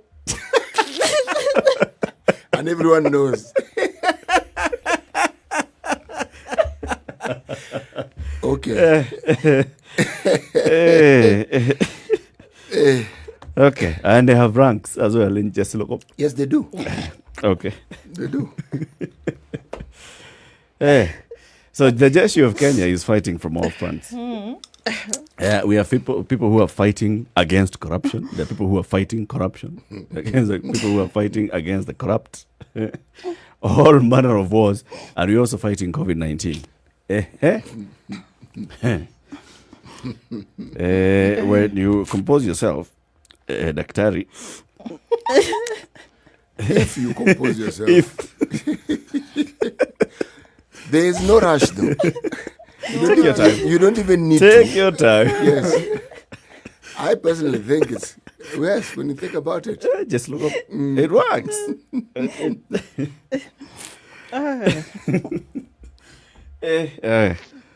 Fight against corruption. Ndu. Yes. Hey. So composed. I. You're comparing do to myself, eh? Yeah. What is it? Whoa. Eesh. The fight against corruption must The same way continue. we've seen the fraudsters, Uko, fighting against hunger. There are fraudsters here who are also fighting against COVID. Yep. All right? But there are very many people, lives of people, that are on the line when you talk about fighting against COVID. Yeah. And you came, Mercy, and you told us when you began the show, and you were like, these numbers, the increase in numbers, it's telling something. There's serious community transmission. Oh, yeah, Especially in definitely. Nairobi and Mombasa. But also looking at the other counties, it's because of the testing that we are seeing such few numbers. There are some counties that are recording just 1 or 2 cases in the country, but it's just also because of our testing capacity. When you talk about testing capacity, while you were away, Dr. Mercy, we've been asking ourselves, so the Jack Ma things that were coming to Kenya, and they did not end up where they were supposed to go. What happened? Where did they end up? Anyway, yes. You know, I wish I had an answer for that, because remember earlier on when the cabinet secretary, when he was very faithful in attending those briefings, and we ask, where are the PPEs? And they're like, they're coming. And from insiders there, they're like, oh, they've been shipped, and all manner of stories. Oh, they're coming. We'll distribute 200,000 of them in the next week. There are always all of those promises. But then the question that I used to ask them is, okay, fine. You say you have this many PPEs, or you have all of these things available. Why is it then that the people on the ground, the doctors, the nurses, the clinical officers, the healthcare personnel, do not have the PPEs? I mean, is it a distribution issue? What is it? And there are all manner of stories you're taken round and round. You know, they need to ask for them, for us to distribute. They need to do all manner of things. Then, lo and behold, there was a heist. And I'm like, the same question I've been asking. Where is people's conscience? Here we are talking about a situation where we've had healthcare workers contract the virus in the line of duty. These PPEs are supposed to protect them from contracting the virus. And because they contracted the virus, we did an analysis, for example, of the transmission chain in Kawangware, where it originated from a healthcare worker. And now Kawangware, Dagoretti North is one of the constituencies, or one of the areas in Nairobi with COVID. We talked of Kibra, where a guard in one of the health facilities, one of the labs, contracted the virus and went back home. So you see there is a direct correlation between corruption, or people not doing what they're supposed to do, people not doing the right thing, and consequences that lives are affected. Now, look at our death rates. The numbers are going up and nobody is talking about it. And I was listening to some experts yesterday, and they're like, okay, for now with COVID, you know there's a problem when your deaths are increasing. And when your number of hospitalizations is increasing, because it means there's a breakdown somewhere. So there is a breakdown somewhere, and I think Is now... is that number going up, the number of people seeking hospitalization? Yes. In terms of our hospitals are full capacity. So Full capacity of what? COVID, the ones that are supposed to take in COVID. The isolation. Yeah, the isolation centers. But not because they are getting any kind of medical Intensive treatment, care. intensive care, but because they're just being isolated. Because, yes, but now the catch here is because you need people to isolate, you do not know that person who will suffer the severe disease and may need intensive care, and you'll probably save them. So they are likely to even die at home, or they are likely to die on their way to isolation because probably they have been waiting Took long. to see if they will manage this before they go to hospital, and they go in late. And that's why, for me, I see the numbers going up. And I actually asked the ministry for a breakdown, like why are we seeing so many deaths? And you'll be surprised, they do not have a comprehensive breakdown of what is causing the deaths. Of course. But that is tragic. And those deaths are all confirmed COVID cases. Yes. But that is unfortunate. How are you going to make decisions? How are you going to change your strategy if you do not know why your people are dying? 2, are all these deaths necessary?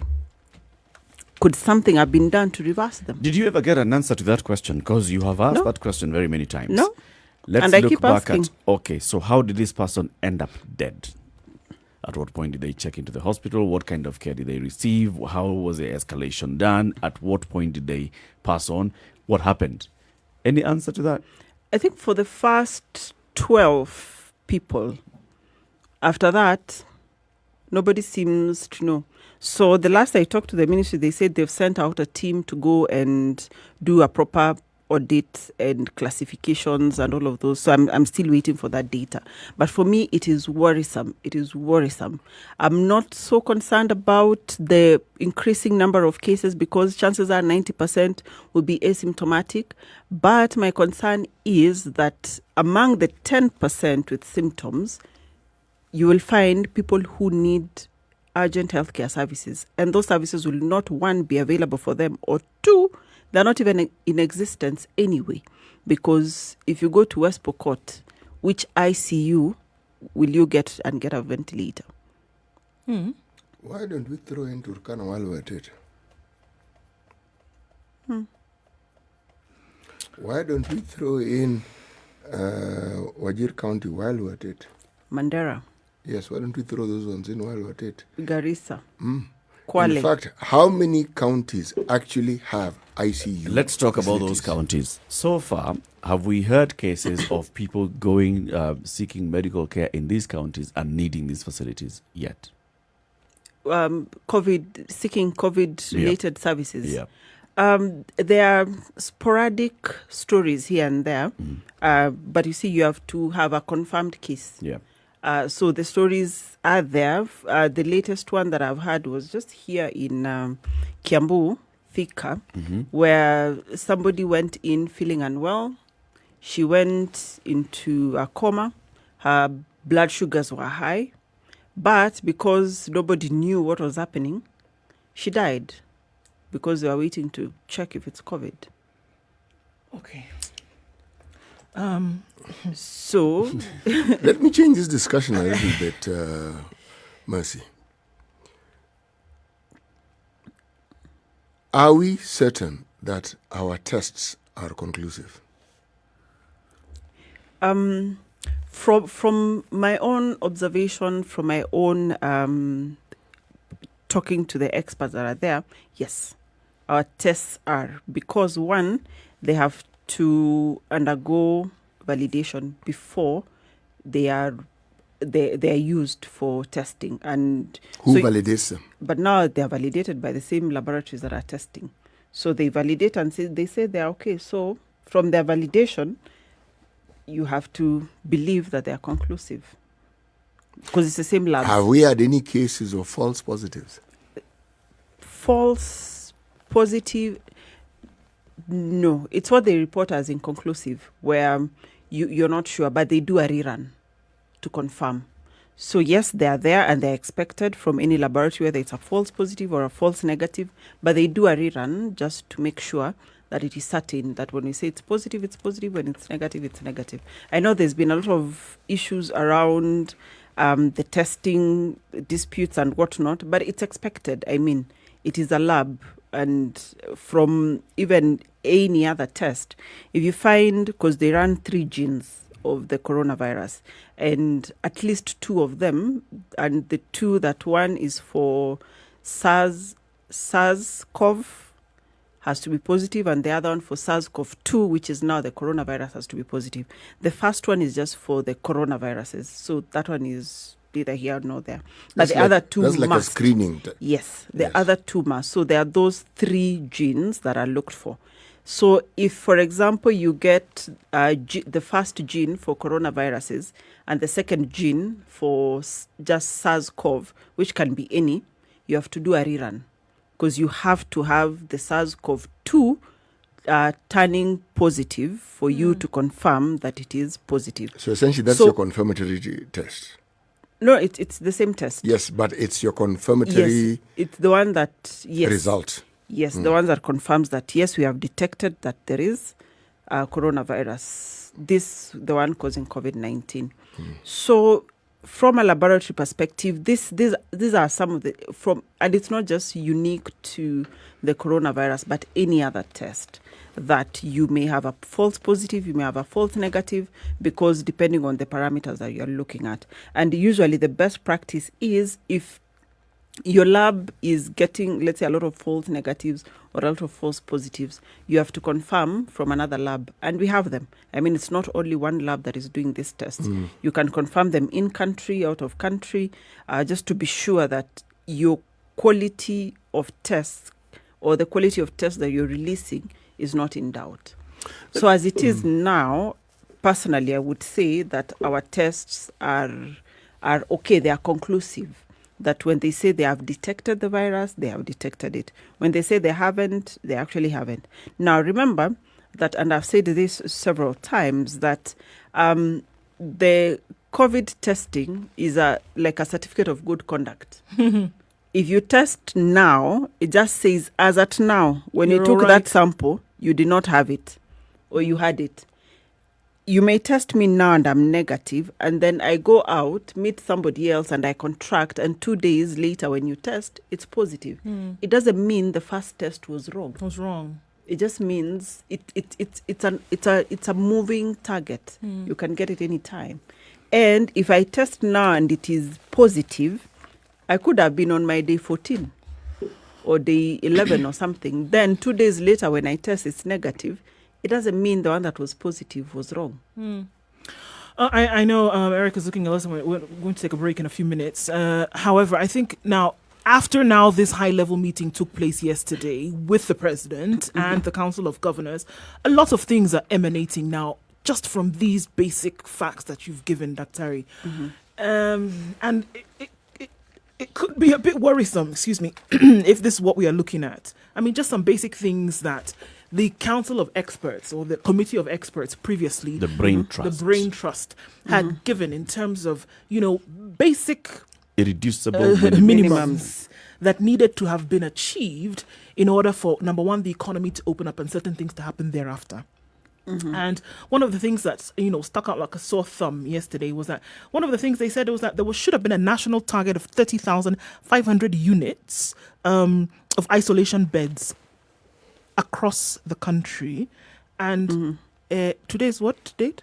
26th of June. Till the 6th 100 and something days after COVID. Right. So till the 6th of July, when now the 30 days would have lapsed, there are 10 days or so left, right? And there are 6,898 isolation beds against the national target of 30,500. And 12 counties had met the 300 isolation bed threshold, while 34 were on course, according to them, on course. So now I'm just looking at the next 10 days. Certain things need to have been done. Yeah. And I think a lot of, we've heard many, the CS for Education has said this, that all of this is hinged on a pandemic. All of this is hinged on health. Now, if these things that you're talking about cannot be done, certain questions cannot be answered, certain things cannot be found, are we really going to be able to have, by the 6th of July... What, beds? No, forget about, not the beds themselves, but I'm just talking about the concept of preparedness. So, if things like testing, for example, we are not even able to finish and look at what the footprint is around the country, which then would fuel the decisions that are being made for these irreducible minimum. We are living in a false Is it world. possible that we are need to going come to say, reality open and up tell all ourselves. of this? I mean, the truth of the matter as we see it, bare, raw. Is it possible? Are we cheating ourselves? Okay, let's look at weather. Is it possible Maybe to actually see how the weather looks like today Maybe it's good across for the our- country? I will answer you after the weather. 18 minutes after 9. It's a situation room. It's Kenya's biggest conversation. Good morning.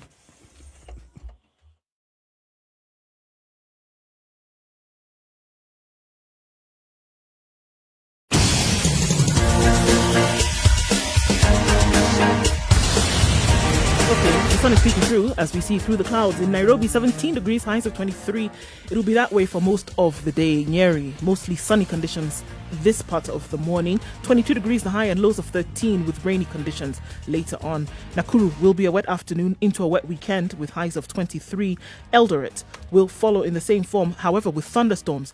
Later, highs of 20 and lows of 11. Kisumu, where it's currently mostly cloudy, will go into an afternoon and a weekend of rains with highs of 26 and lows of 19. Kakamega, 23 degrees the high and lows of 15 with a showery afternoon. Taking a look then at Mombasa, where showers in the afternoon will see temperatures of 28 at the high and lows of 24. It's already coming down in light rain showers in Malindi. We'll see highs of 28 and lows of 24, and the rain is likely to continue for most parts of the day. All right, out of Kenya and into Kampala, where it's going to rain as well. Highs of 26 and lows of 18. Dar es Salaam will be a wet afternoon, wet weekend as well, with highs of 29 and lows of 22. Joburg is still recording some quite chilly temperatures at 6 degrees right now. It's mostly sunny, however, highs of 16 and lows of 3 today. We'll take a look into Lagos, where it's clear skies at the moment with a few clouds here and there, highs of 29 and lows of 24. A last look around the world, and in New York, getting close to Friday morning, it's clear skies.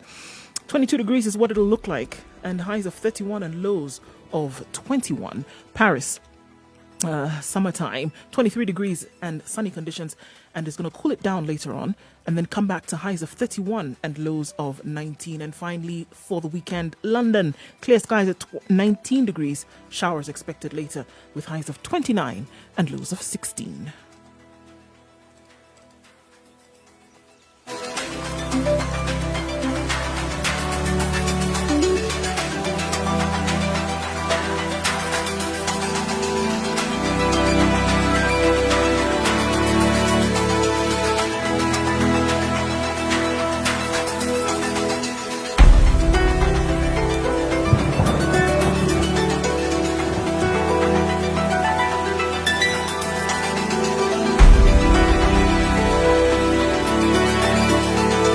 So, Dr. Mercy, is it possible, Abi? So, let's start with the testing. CS Mutahi Kagwe himself, at the steps of Afya House, said, by the end of June, we'll have done 250,000 tests. We are at 155,000. They've tried, but really. It isn't the end of June yet. Okay, there's still Tuesday. We've got Yeah, we have a capacity to Friday, budget Saturday, 100,000 Sunday, in- Monday, Tuesday. So we can do 100,000 in 5 days. okay. You can do. Good. Well, okay. So when he was making that statement, didn't he know that they will miss that target by a huge margin? Anyway, so that's one. Two, let's look at isolation units. When at the beginning of this pandemic, they had lined up 14 counties that were said to be the high-risk counties. Nairobi was one of them, Mombasa, Busia, Kajiado because of the Namanga border. Basically towns with borders the border and entry counties. points, yeah. Uasin Gishu, Kiambu, the ones at the Nairobi metropolitan area. Those were counties that ideally, at the very beginning, should have been well-equipped, well-prepared. And we're seeing from the numbers that those are the areas that the numbers are high when you do testing. Nairobi, Mombasa, Busia, and the Namanga side, which is now part of Kajiado County. Those are where your numbers are high. Mandera has been an issue because of where it is. And those were counties that were supposed to have been well prepped thoroughly. So have your isolation units, have your staff prepared, have your ICUs prepared. So anyway, that is water under the bridge. Now we are saying people go and quarantine at home. Now that you need to go and quarantine at home, when I look at the situation report by the Ministry of Health, they're like, we have community health volunteers. They've not been getting any stipend. We need to think about how to incentivize them to carry out home-based care. And I'm thinking, at the very beginning, in this very situation room and in other situation rooms, it could be in social media, mainstream media, all other places, we said, you need to engage these community health volunteers. And CT can attest to that when we were saying at the very beginning, this thing is about contact tracing, knowing who knows who, where they have got. And your best people to do this is community health volunteers. Now is when you're thinking, by the way, we could actually have them. But now we don't have any stipend. What do we do? Sorry, Dr. Mercy, sorry. I'm sorry. But I have to take you back just a few steps, right? You've spoken about home quarantine and then home protocols for care. The Home-based care. Home-based care, right? Mm-hmm. This is what you've just alluded to now. So the first draft of home-based care was done on 18th of March. Yes. Just so you know. Okay. But now it was officially released this June. On this week, it was this week, 550 people were released and they were then instructed to go home and from there now institute home-based care protocols for the next 14 days. Now, prior to that, we heard CS Rashid Aman tell us that they had already drafted, and I think we saw a few of the elements of that in the paper and from other reports.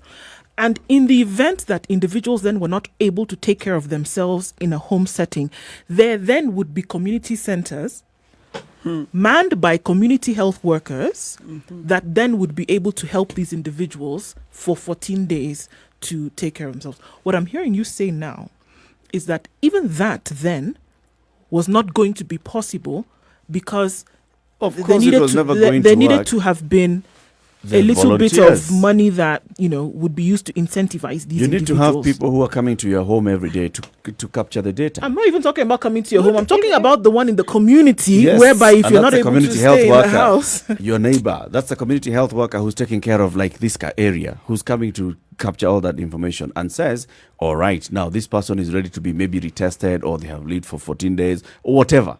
The government structure will have to end up with somebody who is identified. So that's a community health volunteer at that ground. So, and helping that, there's all the community structures of the Nyumba Kumis, the neighbors, all those things. All those things. And I told you this thing, forget about home-based care, utter and absolute and complete failure. It will never take off. I told you. You see, this home-based care would have taken off or would have worked at the very beginning when we said we have our numbers are few, they're in their tens. Now it's time for people to stay at home. Have people go home, have your CHVs and community health workers start doing something so that because you expect your numbers to go up, so that when your numbers go up, you already know what works, what doesn't work. Now, first of all, you've not been paying these CHVs. So how are they going to continue working?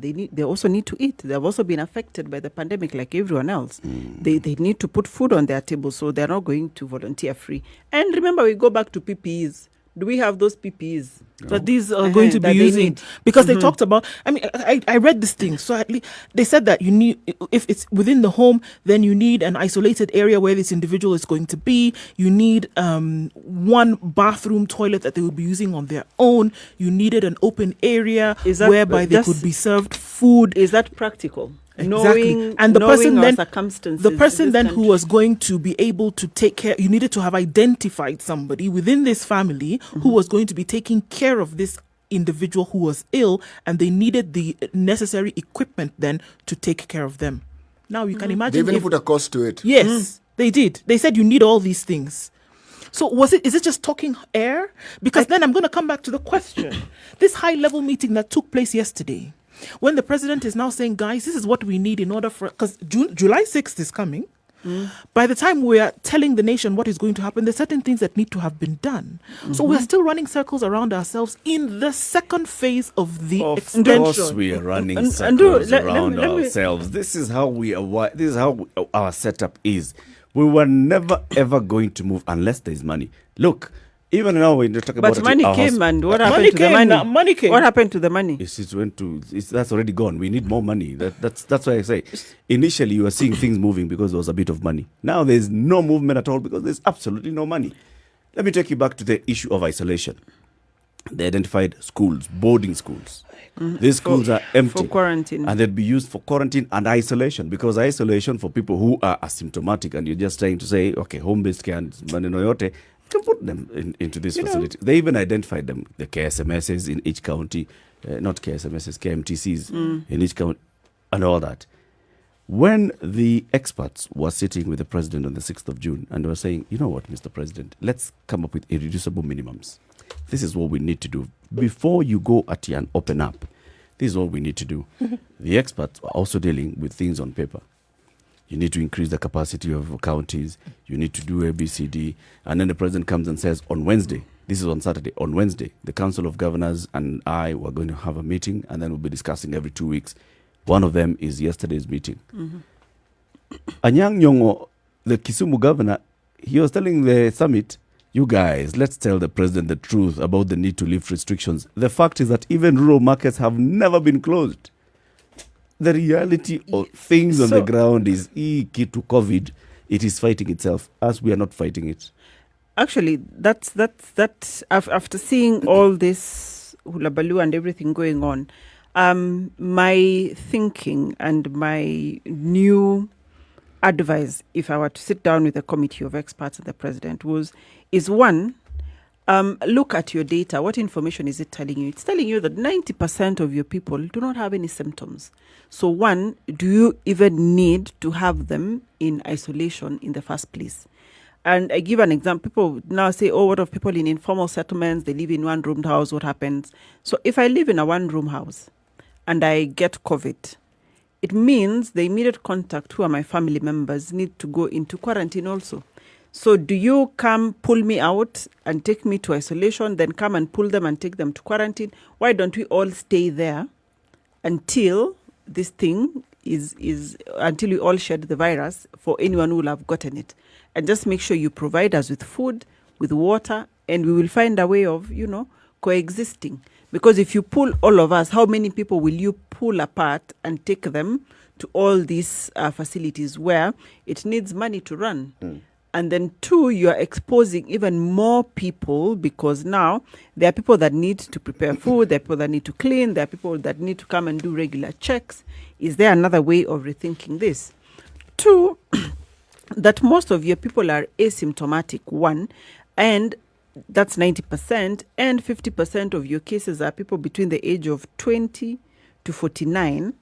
Are these people that you want to still keep confined for long? And the WHO there was a study that was done that showed that by day 10, 11, and actually one of my colleagues yesterday was telling me it's actually 9, you've stopped shedding the virus after symptoms or after being diagnosed. By day 9, 10, you've stopped shedding the virus, and the virus after that, even if shed, is not infectious.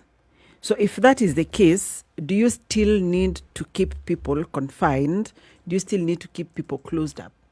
What I would propose is that, one, we should have a response mechanism, because we know this thing has gone. We are always 2 weeks, 1 month behind it. We should have a response mechanism where all healthcare facilities are prepared to identify high-risk people, to test and to isolate those who need to. And 2, that all healthcare facilities have a mechanism for contact tracing, and this is where your community health volunteers come in. Then that way, there will be no this irreducible minimums of 300 per county, because on what basis do you come up with 300 per county? Yeah. Take Nairobi Metropolitan Services, for example. 300 isolation beds. Is it enough? Is it commensurate with the number of population. people in that city? So where did 300 come from? But if you have all your facilities from dispensary can have 1 isolation bed. That's good enough.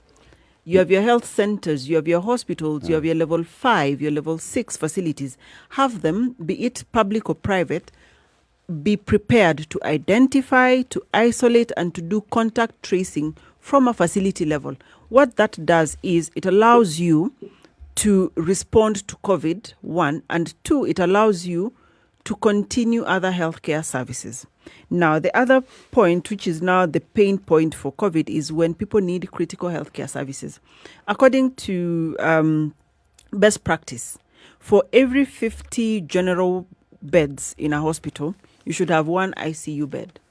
So the rule or the advice to the county should have been, all your healthcare facilities, those who are boasting of having 4 ICU beds and they have so many, and that's adults, and they have so many beds, maybe they have 300 or 400 capacity beds, you should make sure that each of your facility has an ICU bed. And the bed is not just a bed like we saw in some counties where you have a fancy bed, it is well laid out. No, it has to come with a monitor, it has to come with a ventilator. Those are just the equipment. Then it has to come with a human resource, the personnel, and they have to be qualified. You cannot go and pick just anyone and have them run a ventilator. You'll be causing more harm than good. So we have to look. How much money are we spending on this COVID? Take a pause and review everything. We are just, this whole science is becoming too much. No, we will never move. These irreducible minimums that you're talking about are the same kind of irreducible minimums that the experts are saying. No, are you seeing any movement from the government? No. Absolutely no movement from the government. This one's, Eric, will not require as much money as these other 300 because your facilities are already in existence. Yeah, but they will require money at some point. Not as much. For us to talk about 1 bed in every... Do you know how much it's going to... It's possible. Eric, what normally happens is not as though they buy new beds. No. They simply use existing facility and isolate. You put aside... Place.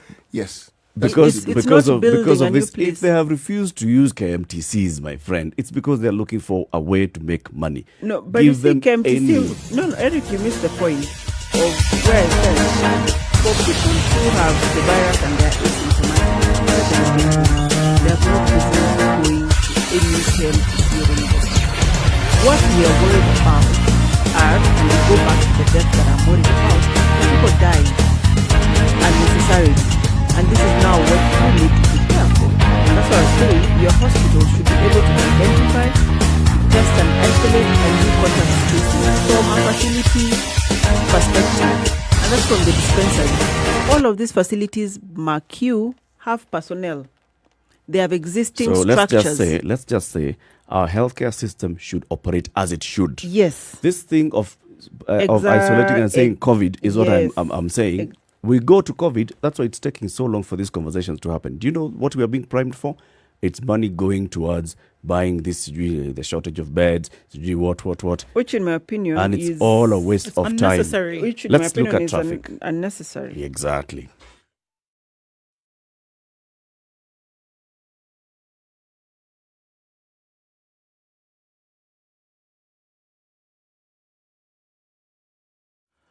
It looks good, guys. Officially out of traffic hour on Friday morning. Outbound, though, there's still some movement on Thika Road, and it's likely to be that way for, most parts of the morning. Mombasa Road looks good, however. Getting out of the CBD via Huru Highway will be okay, either coming from Mombasa Road or coming from Westlands.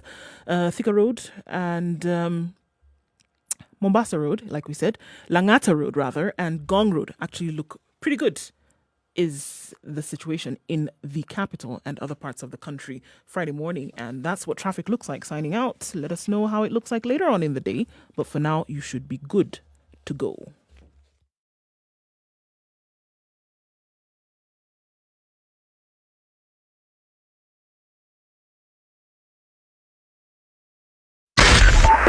SpiceFM, Nakuru.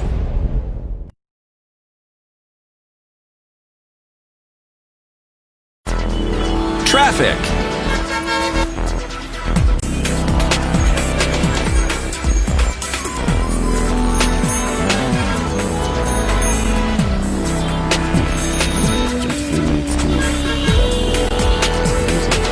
So, this meeting yesterday, I think there were very many things that happened. Many things were said, and all kind of pointing to one thing, right? So, with this nice picture that you've painted, which I don't know, I would want to hang on my wall and look at, Daktari, of the situation. CS Magoha, then, with all of this now, right, we want to throw children into the mix and say, come back to school in September. So he said, looking at the population of students versus the facilities, it is difficult to implement social distancing in schools, and that informs the reluctance to open learning institutions. And I quote, "I will not advise to open schools when the infections from the disease are rising. We propose that the school clusters be attached to a health facility before we can open." So this is a proposal, isn't it? This is a proposal. Every school cluster, however you choose to look at it, and whatever makes up clusters when you're looking at geographical area, right? So there must be a health facility within cluster. So if that is the way in which it's going to be looked at, then you now have to do yet another mapping, Abby, of the areas where now don't have these health facilities, and then do what? Start them, establish them now. You've got a month or two. Okay, so just let that percolate for a moment. He, who is a medic, also went on to say that when a child has a fever, what do you do to avoid panic in the school? Do you shut down the school and send all the pupils home? Pupils may have fever from other ailments, not necessarily from COVID-19. And then it also then emerged that Standard 8 and Form 4 students may be allowed back to school to write their exams as their 11 million counterparts stay at home longer. There are 12 million pupils and students in Kenya. And he said, we have to fashion ourselves towards the new normal until we have a vaccine. It is too risky to open schools and risk the lives of young Kenyans. Let us look at the possibility of candidates only who number about 1.5 million and open up for them to write exams. And this is what Deputy President William Ruto had to say when he was also following the proceedings. So now yet another proposal has been thrown into the ring. We keep hearing these things coming out. You know, and is it possible, Daktari, to say that, okay, school cluster in this particular area, have a health facility attached to them so that if anything happens? To some extent, yes. That's how it should be anyway. Because this every community is attached to a health center. That's why there's a health center in a community. And there are many. I think we are about probably 6,000 facilities in total across the country. So yes, it is possible. It's just that in some areas there could be far-flung. The distance. So you may need to institute a mobile response. And this takes me back to what I was saying. If your facilities can respond, then you're able to do all of these other things. You can actually say, okay, and you can start with your candidates and your final year students to go back to school, because if anything happens, you have a response mechanism within the community. Because remember, when the students are in school, they are not alone. There are people from the community who are attending to them. So you should have a response mechanism that works within. So yes, attaching to the facility is important. And that's why I said, empower or capacitate your facilities to be able to respond to COVID. And they'll be responding to COVID as a worst case scenario. But remember also, as Magoha says, if a child develops fever, it could be that they have malaria. It's not necessarily coronavirus. Or flu. So, or flu. Okay, or Kalaza, if you're in those Kalaza-prone areas. So it should be able to respond to all of these health concerns in addition to the coronavirus. And this is now what I was saying, mainstream COVID, so that it is part of your other diseases with HIV, with the TB, all of them, so that everyone, whether it's a private facility, whether it's a public facility, you are able to respond. If you're saying we are pegging our hopes on a vaccine, the earliest that the vaccine, the candidates, those are the candidates in clinical trial, could come out is December. December, that's very optimistic because no vaccine has ever come up that early. So if you are to peg your hopes on a vaccine coming, then it means you're in limbo, you're not moving. But we need to move. We need to move. So mainstream this thing, have a response mechanism, be able to respond to its worst case scenario, which is people who need critical care, and make it as your day-to-day routine. Let people continue doing mask, let people continue washing their hands and sanitizing at every point. With the way in Distance which as you much think- as possible. With the way in which you see things, can we throw children into the mix? Not all of them. For me, I would do the finalists, class 8, form 4, and in my own thinking, if these other children skip a class and move to the next class, what's going to happen? Nothing. The curriculum is set by man. The exam is set by man. They can catch up. You can remove some things. They can even repeat the class. No, let them move to the next class. What's the problem? Let them move to the next class Or and repeat proceed. the class. No, because there are others who need to come into the Everybody system. stay where you are. I You mean, basically are talking about people going into standard 1 when they're at 7 8. years or 8. No. At 8. Yeah. Let And then people after proceed. that, the age 8s and age 7s will come together. Anyway, Let people proceed with the class. But the finalists can do the exam because it's a requirement for when you're applying for a job, you need your KCSE, KCP, those things. So let them do the exam, let them pass, let them proceed. All of these things are made by man, except the COVID. We can amend, we can work around them. I don't see what the big deal is. Yeah. But we definitely need to change our strategy for the coronavirus. We cannot do the same thing and expect different results. We need to change. we need to accept that we, first of all, we don't have the capacity and the wherewithal and the will. I hear you saying, To do Eric, very that many we of these can't. things. Why What do you do say you we say- don't what- have what the don't we have the I capacity? hear you capacity saying for it? Kenya Why cannot do you deal say we with don't this. have the No, capacity what don't for? we have the capacity for? Kenya it? cannot deal The with this capacity. thing. Yeah. Our For? capacity. Yes. For what exactly? For what? Capacity to accept reality. Oh. We don't have. Look, We do have the capacity to accept reality. look. What City, you're referring to is willingness. 20 years ago, I mean, not 20 days ago, right? It was announced that we're going to focus our strategies so that we can look at reopening the economy. 20 days ago. Experts, and we spoke to one of those experts here, and he said, look, we just told them the irreducible minimums. Counties increase your capacity to be able to respond. And among the indicators, because you must have indicators, among the indicators is the number of beds that you have. Increase the number of beds that you have. Among the other indicators is what measures are you doing in the markets and all. And in fact, even Professor Anzala was telling us this whole thing of saying people should be washing hands and people should be tested so we can reopen restaurants. Let's forget about that. Let's forget about this whole issue of mass testing. Let's have a different strategy to testing. Okay.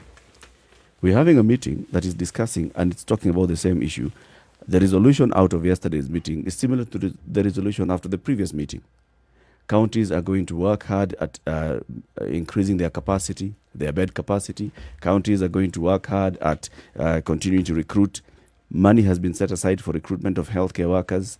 The process of recruitment of healthcare workers began a long time ago. We are still talking about counties have been urged to speed up the process so that the healthcare workers can finally be recruited and then speed up the process of training these new healthcare workers. We are still talking about it. Forget this whole story. Let's So what what do What we do you do? want? What do do you we think do? is going to happen now? What do Not we to do? say Forget about all What of should this. we I do? just What should we do? restore we stop factory doing the setting. PR manenos, and we say health. We have Kalaza, we have COVID-19, we have malaria, we have Nini, we have Let's Nini, deal we with have all Nini. of them. We are- Same let's platform. the same thing, mainstream all of them, but let's not hold meetings to talk about reopening the economy and coming up with protocols left, right, and center. People are sitting there burning the midnight oil, drawing up protocols That are not going to and be amending used protocols or followed. and releasing protocols. And what they're doing is they're ticking boxes. Do we have a protocol for that? Yes. Do we have a protocol for this one? Yes. Have we now announced it looked yet? at this? Yes. Have we launched? Have we launched it? Yes. Too much PR. And you're holding us back. As we are doing all these things, people are sitting wondering, what am I going to do with my life tomorrow? Actually, livelihoods people are have gotten to the impacted. point, Eric, where they know what they're doing with their lives. They're getting They're on with- moving they're on. getting They're with their moving lives. on. They're moving on with their lives. They're not waiting for protocol. By the People- time you're thinking about what I'm going to do People tomorrow, are you thinking people you're are not trying to get on with considering- their lives, but they want to get back to their lives. They're trying to get on with their lives, trying to clutch on straws.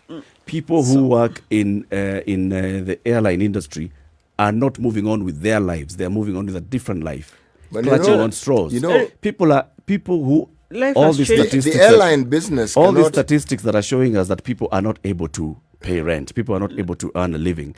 Many of them, they just want that open up the opportunities. Just let me not have something barrier in my head. Eric, you know what you're referring to is actually a universal problem here.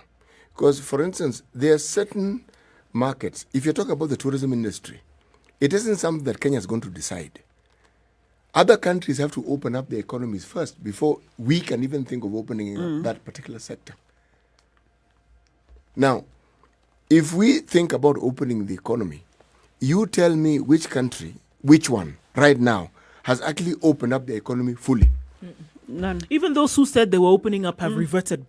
And they've said, we can't actually. We tried, it didn't work. Those who We're are going back. opening it up piecemeal. Piecemeal. True.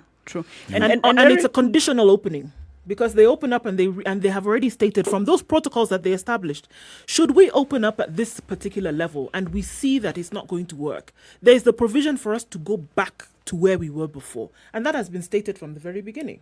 There you go. And And Eric, that is exactly people, the difference. So we cannot compare ourselves to those people. And We people cannot say It they are isn't going back comparing, to their Twen- lives. 20 days ago, there were protocols. These are our benchmarks to reopening the economy to starting to think about reopening in 30 days. We are clearly falling short of reaching those benchmarks. Have fallen short, not falling. It's done. We still have some days. No. You know, Miracles happen. let's give leeway to miracles. Oh, okay. We still have some days. Maybe. So by the 6th of July, this whole story of our indicators will have fallen far short of our indicators. And not for the first time, testing capacity indicators out. Everything Isolation out. bed capacity. So let's not actually start using benchmarks of, we shall reopen because we shall tick these boxes. We do not have the wherewithal to tick boxes for such cases. And so, okay, granted, will not achieve that. Kenyans should not be waiting to go back to their lives as they knew it. Life has changed. And I think that's the one thing that people should acknowledge and appreciate, that the way we knew life, it has changed. Things have changed. And I think when people come to terms with that fully, then we'll be able to continue and move on with life as it is now. You don't expect that, and very basic things. If you're going even to the market, you have to have a mask, you have to wash your hands. There are all of those things that are being put in place. Getting into a matatu, you cannot get into a matatu the way it used to be before. So things have changed. So I think for me, what people are looking at is that the Nairobi metropolitan area can be opened. Mombasa can be opened, and then people are able to move freely across the country. And for me now, if I were in that seat thinking about it, that is what I would be thinking about. Like, how do we make it possible for people to continue transacting their own business, and for us to be able to identify those who've been infected, and for us to be able to respond and make sure that they don't die. If we think from that perspective, then we'll be able to open up the economy fully. There are industries that, granted, will continue suffering, like the airline industry, as you said. The hotel business is suffering because of now the risk that it portends to people, one, and two, that their clientele is highly dependent on what happens globally. But we can start small. And how we can start small is make sure that we are able to respond to this COVID-19 like the way we are responding to all other illnesses, and remove the stigma from it. Then we'll be able to move. But if we are going round and round in circles, telling people to physical distance, and then you go and have a meeting of I don't know how many people, and you're all crammed up together doing a press conference, people will move on with their lives like this disease doesn't exist. some hotels have started reopening, right? Over the last couple of weeks, hotels have started reopening. They know very well that there are no international flights coming in, but they're already looking at, okay, locally, what can we do? Let people, yes, life is going to be different, but let everybody just be able to move freely and do what they want to do to earn a living. When you go to, like now, people who have already started coming up with markets and selling out of their car boots, the Nairobi Metropolitan or the Nairobi County government, whichever is in charge, is telling them, no, you guys need to move from this place. Let people be. You know, it's Things are going to be different. You know, people you be. mentioned that even before COVID, you'd find Mama Mbogas selling in the evenings, and you'd find some really demented Officers. council askaris, Kanjo. not just, I mean, destroying these things. It's something I've never understood. But the same thinking has prevailed. Someone is selling from their car boot. Boot. What is the logic of stopping them from doing this thing? There's none. You also need whatever they're selling. What's the logic? It's illegal. It's not a designated market. Things have changed. Things have changed and people have to make a living. Times have changed. Let people be. Of course. Let people be. Protocols is what is holding us Because now back. what will happen? Checking boxes that we need to get to 3,000 beds before we can reopen this economy. 30,000. 30,000, We yes. don't need. And you have a fifth We of are them. not. We have 10 days those to beds go. already. How many We have hospital those beds beds. do we have in the We country? have less Start than there. 10,000 of these isolation beds, and No, we're no, talking about No. getting to It's 30. it's not the isolation beds. How many beds do we actually have in our hospitals? What's the total number of beds? If you're to say you have 6,000 healthcare 819. facilities, 6,000, and let's say each, on average, there are 100. You're talking about 600,000 plus. That's why I was saying. For me, saying I don't know, you should have 300. It shouldn't happen. Let the facilities as they are, even at your dispensary level, respond. Even if they have one bed for Essentially, isolation, that's use the okay. facilities you already have. And they're Use the there. resources that are already at your Exactly. disposal. They're there. They're there. Eric, where I believe Unless you have this a is point. entrepreneurship. It is. Is there anything that happens in this country that is not tainted That's why I'm with telling you, that? this Is there whole anything? conversation, what you're talking about now, it'll get to a point where it's crunch time. Okay, money will have to be released so that you can procure these beds Urgently. without looking at anything. So a bed that would cost 5,000 bob We will already, cost we already, 15,000 but we bob. already allocated the because money we for need the to- beds, remember? Now we have to. We have to spend it. We have to get. Yes, we have to spend this money. Everything else. This is all about how much. It may money actually be is 10 going times to be more stolen. because they will tell you, global economy is Yeah. tanked. You have to charter a plane and other short stories. Yep. And yet we know that even if you're importing it, the one thing that has not been quarantined are Cargo. not quarantined. No. Cargo is still flying, although now cargo has become more expensive because of this high demand for cargo. But yes, it's still possible. But you are a country who has an airline. We are a country that has an airline, but we never really invested adequately in cargo. So we will use somebody else. Anyway. Mimi nimechoka. Actually, I looked at that thing yesterday and I said, in fact, I was thinking, we need to produce a comedy series. I keep telling you guys that you don't Kenya's need to go outside response to to look for COVID-19. entertainment. And accept, I keep saying, the difference between Kenya and Tanzania in the response to COVID-19 is the PR. We speak very well, we work very hard, we come up with protocols, we align ourselves with the international best practice and in terms of the documents that we have. But on the ground, our response versus TZ response versus Burundi response, same was up. the first thing I think, even if we're talking about what should be done, this devolving the health ministry, in my opinion, was a mistake. Big mistake. And devolve it. But that's what they are trying to cure with the BBI, commission. with having the Health Service Commission. But now the Health Service Commission, it Health will Service solve Commission, it will solve the human resource aspects, but it will not solve the operational aspect exactly. of it. Because operation will So- still be under counties. Yeah, so we may still have some problems there as City says, just return the whole thing to that Afia house and also sort out Afia house. As Mutahi Kagwe said, there are criminals there. Sort out that problem there. Otherwise... You know, we devolve, by devolving it, we devolve all the problems that Afia House had. We are the same. Now, it's Afia House in 47 counties. It is. Giving Anyway. birth to 47 mini Afia house. Bad way to end the week, but It's not a bad way. It is we looking can at the do it. reality, and it is Facing it really with very reality. depressing. It is. This will be crimes against humanity one day. let's hope so. City, what's today's proverb? Birds sing not because they have words, but because they have songs.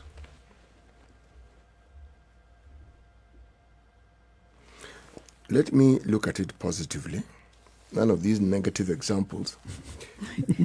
When parents look after the interest of their children, it is not that they must, but it's because parents tend to love their children. And they'll go out of their way to ensure that their children get everything that the children can possibly get.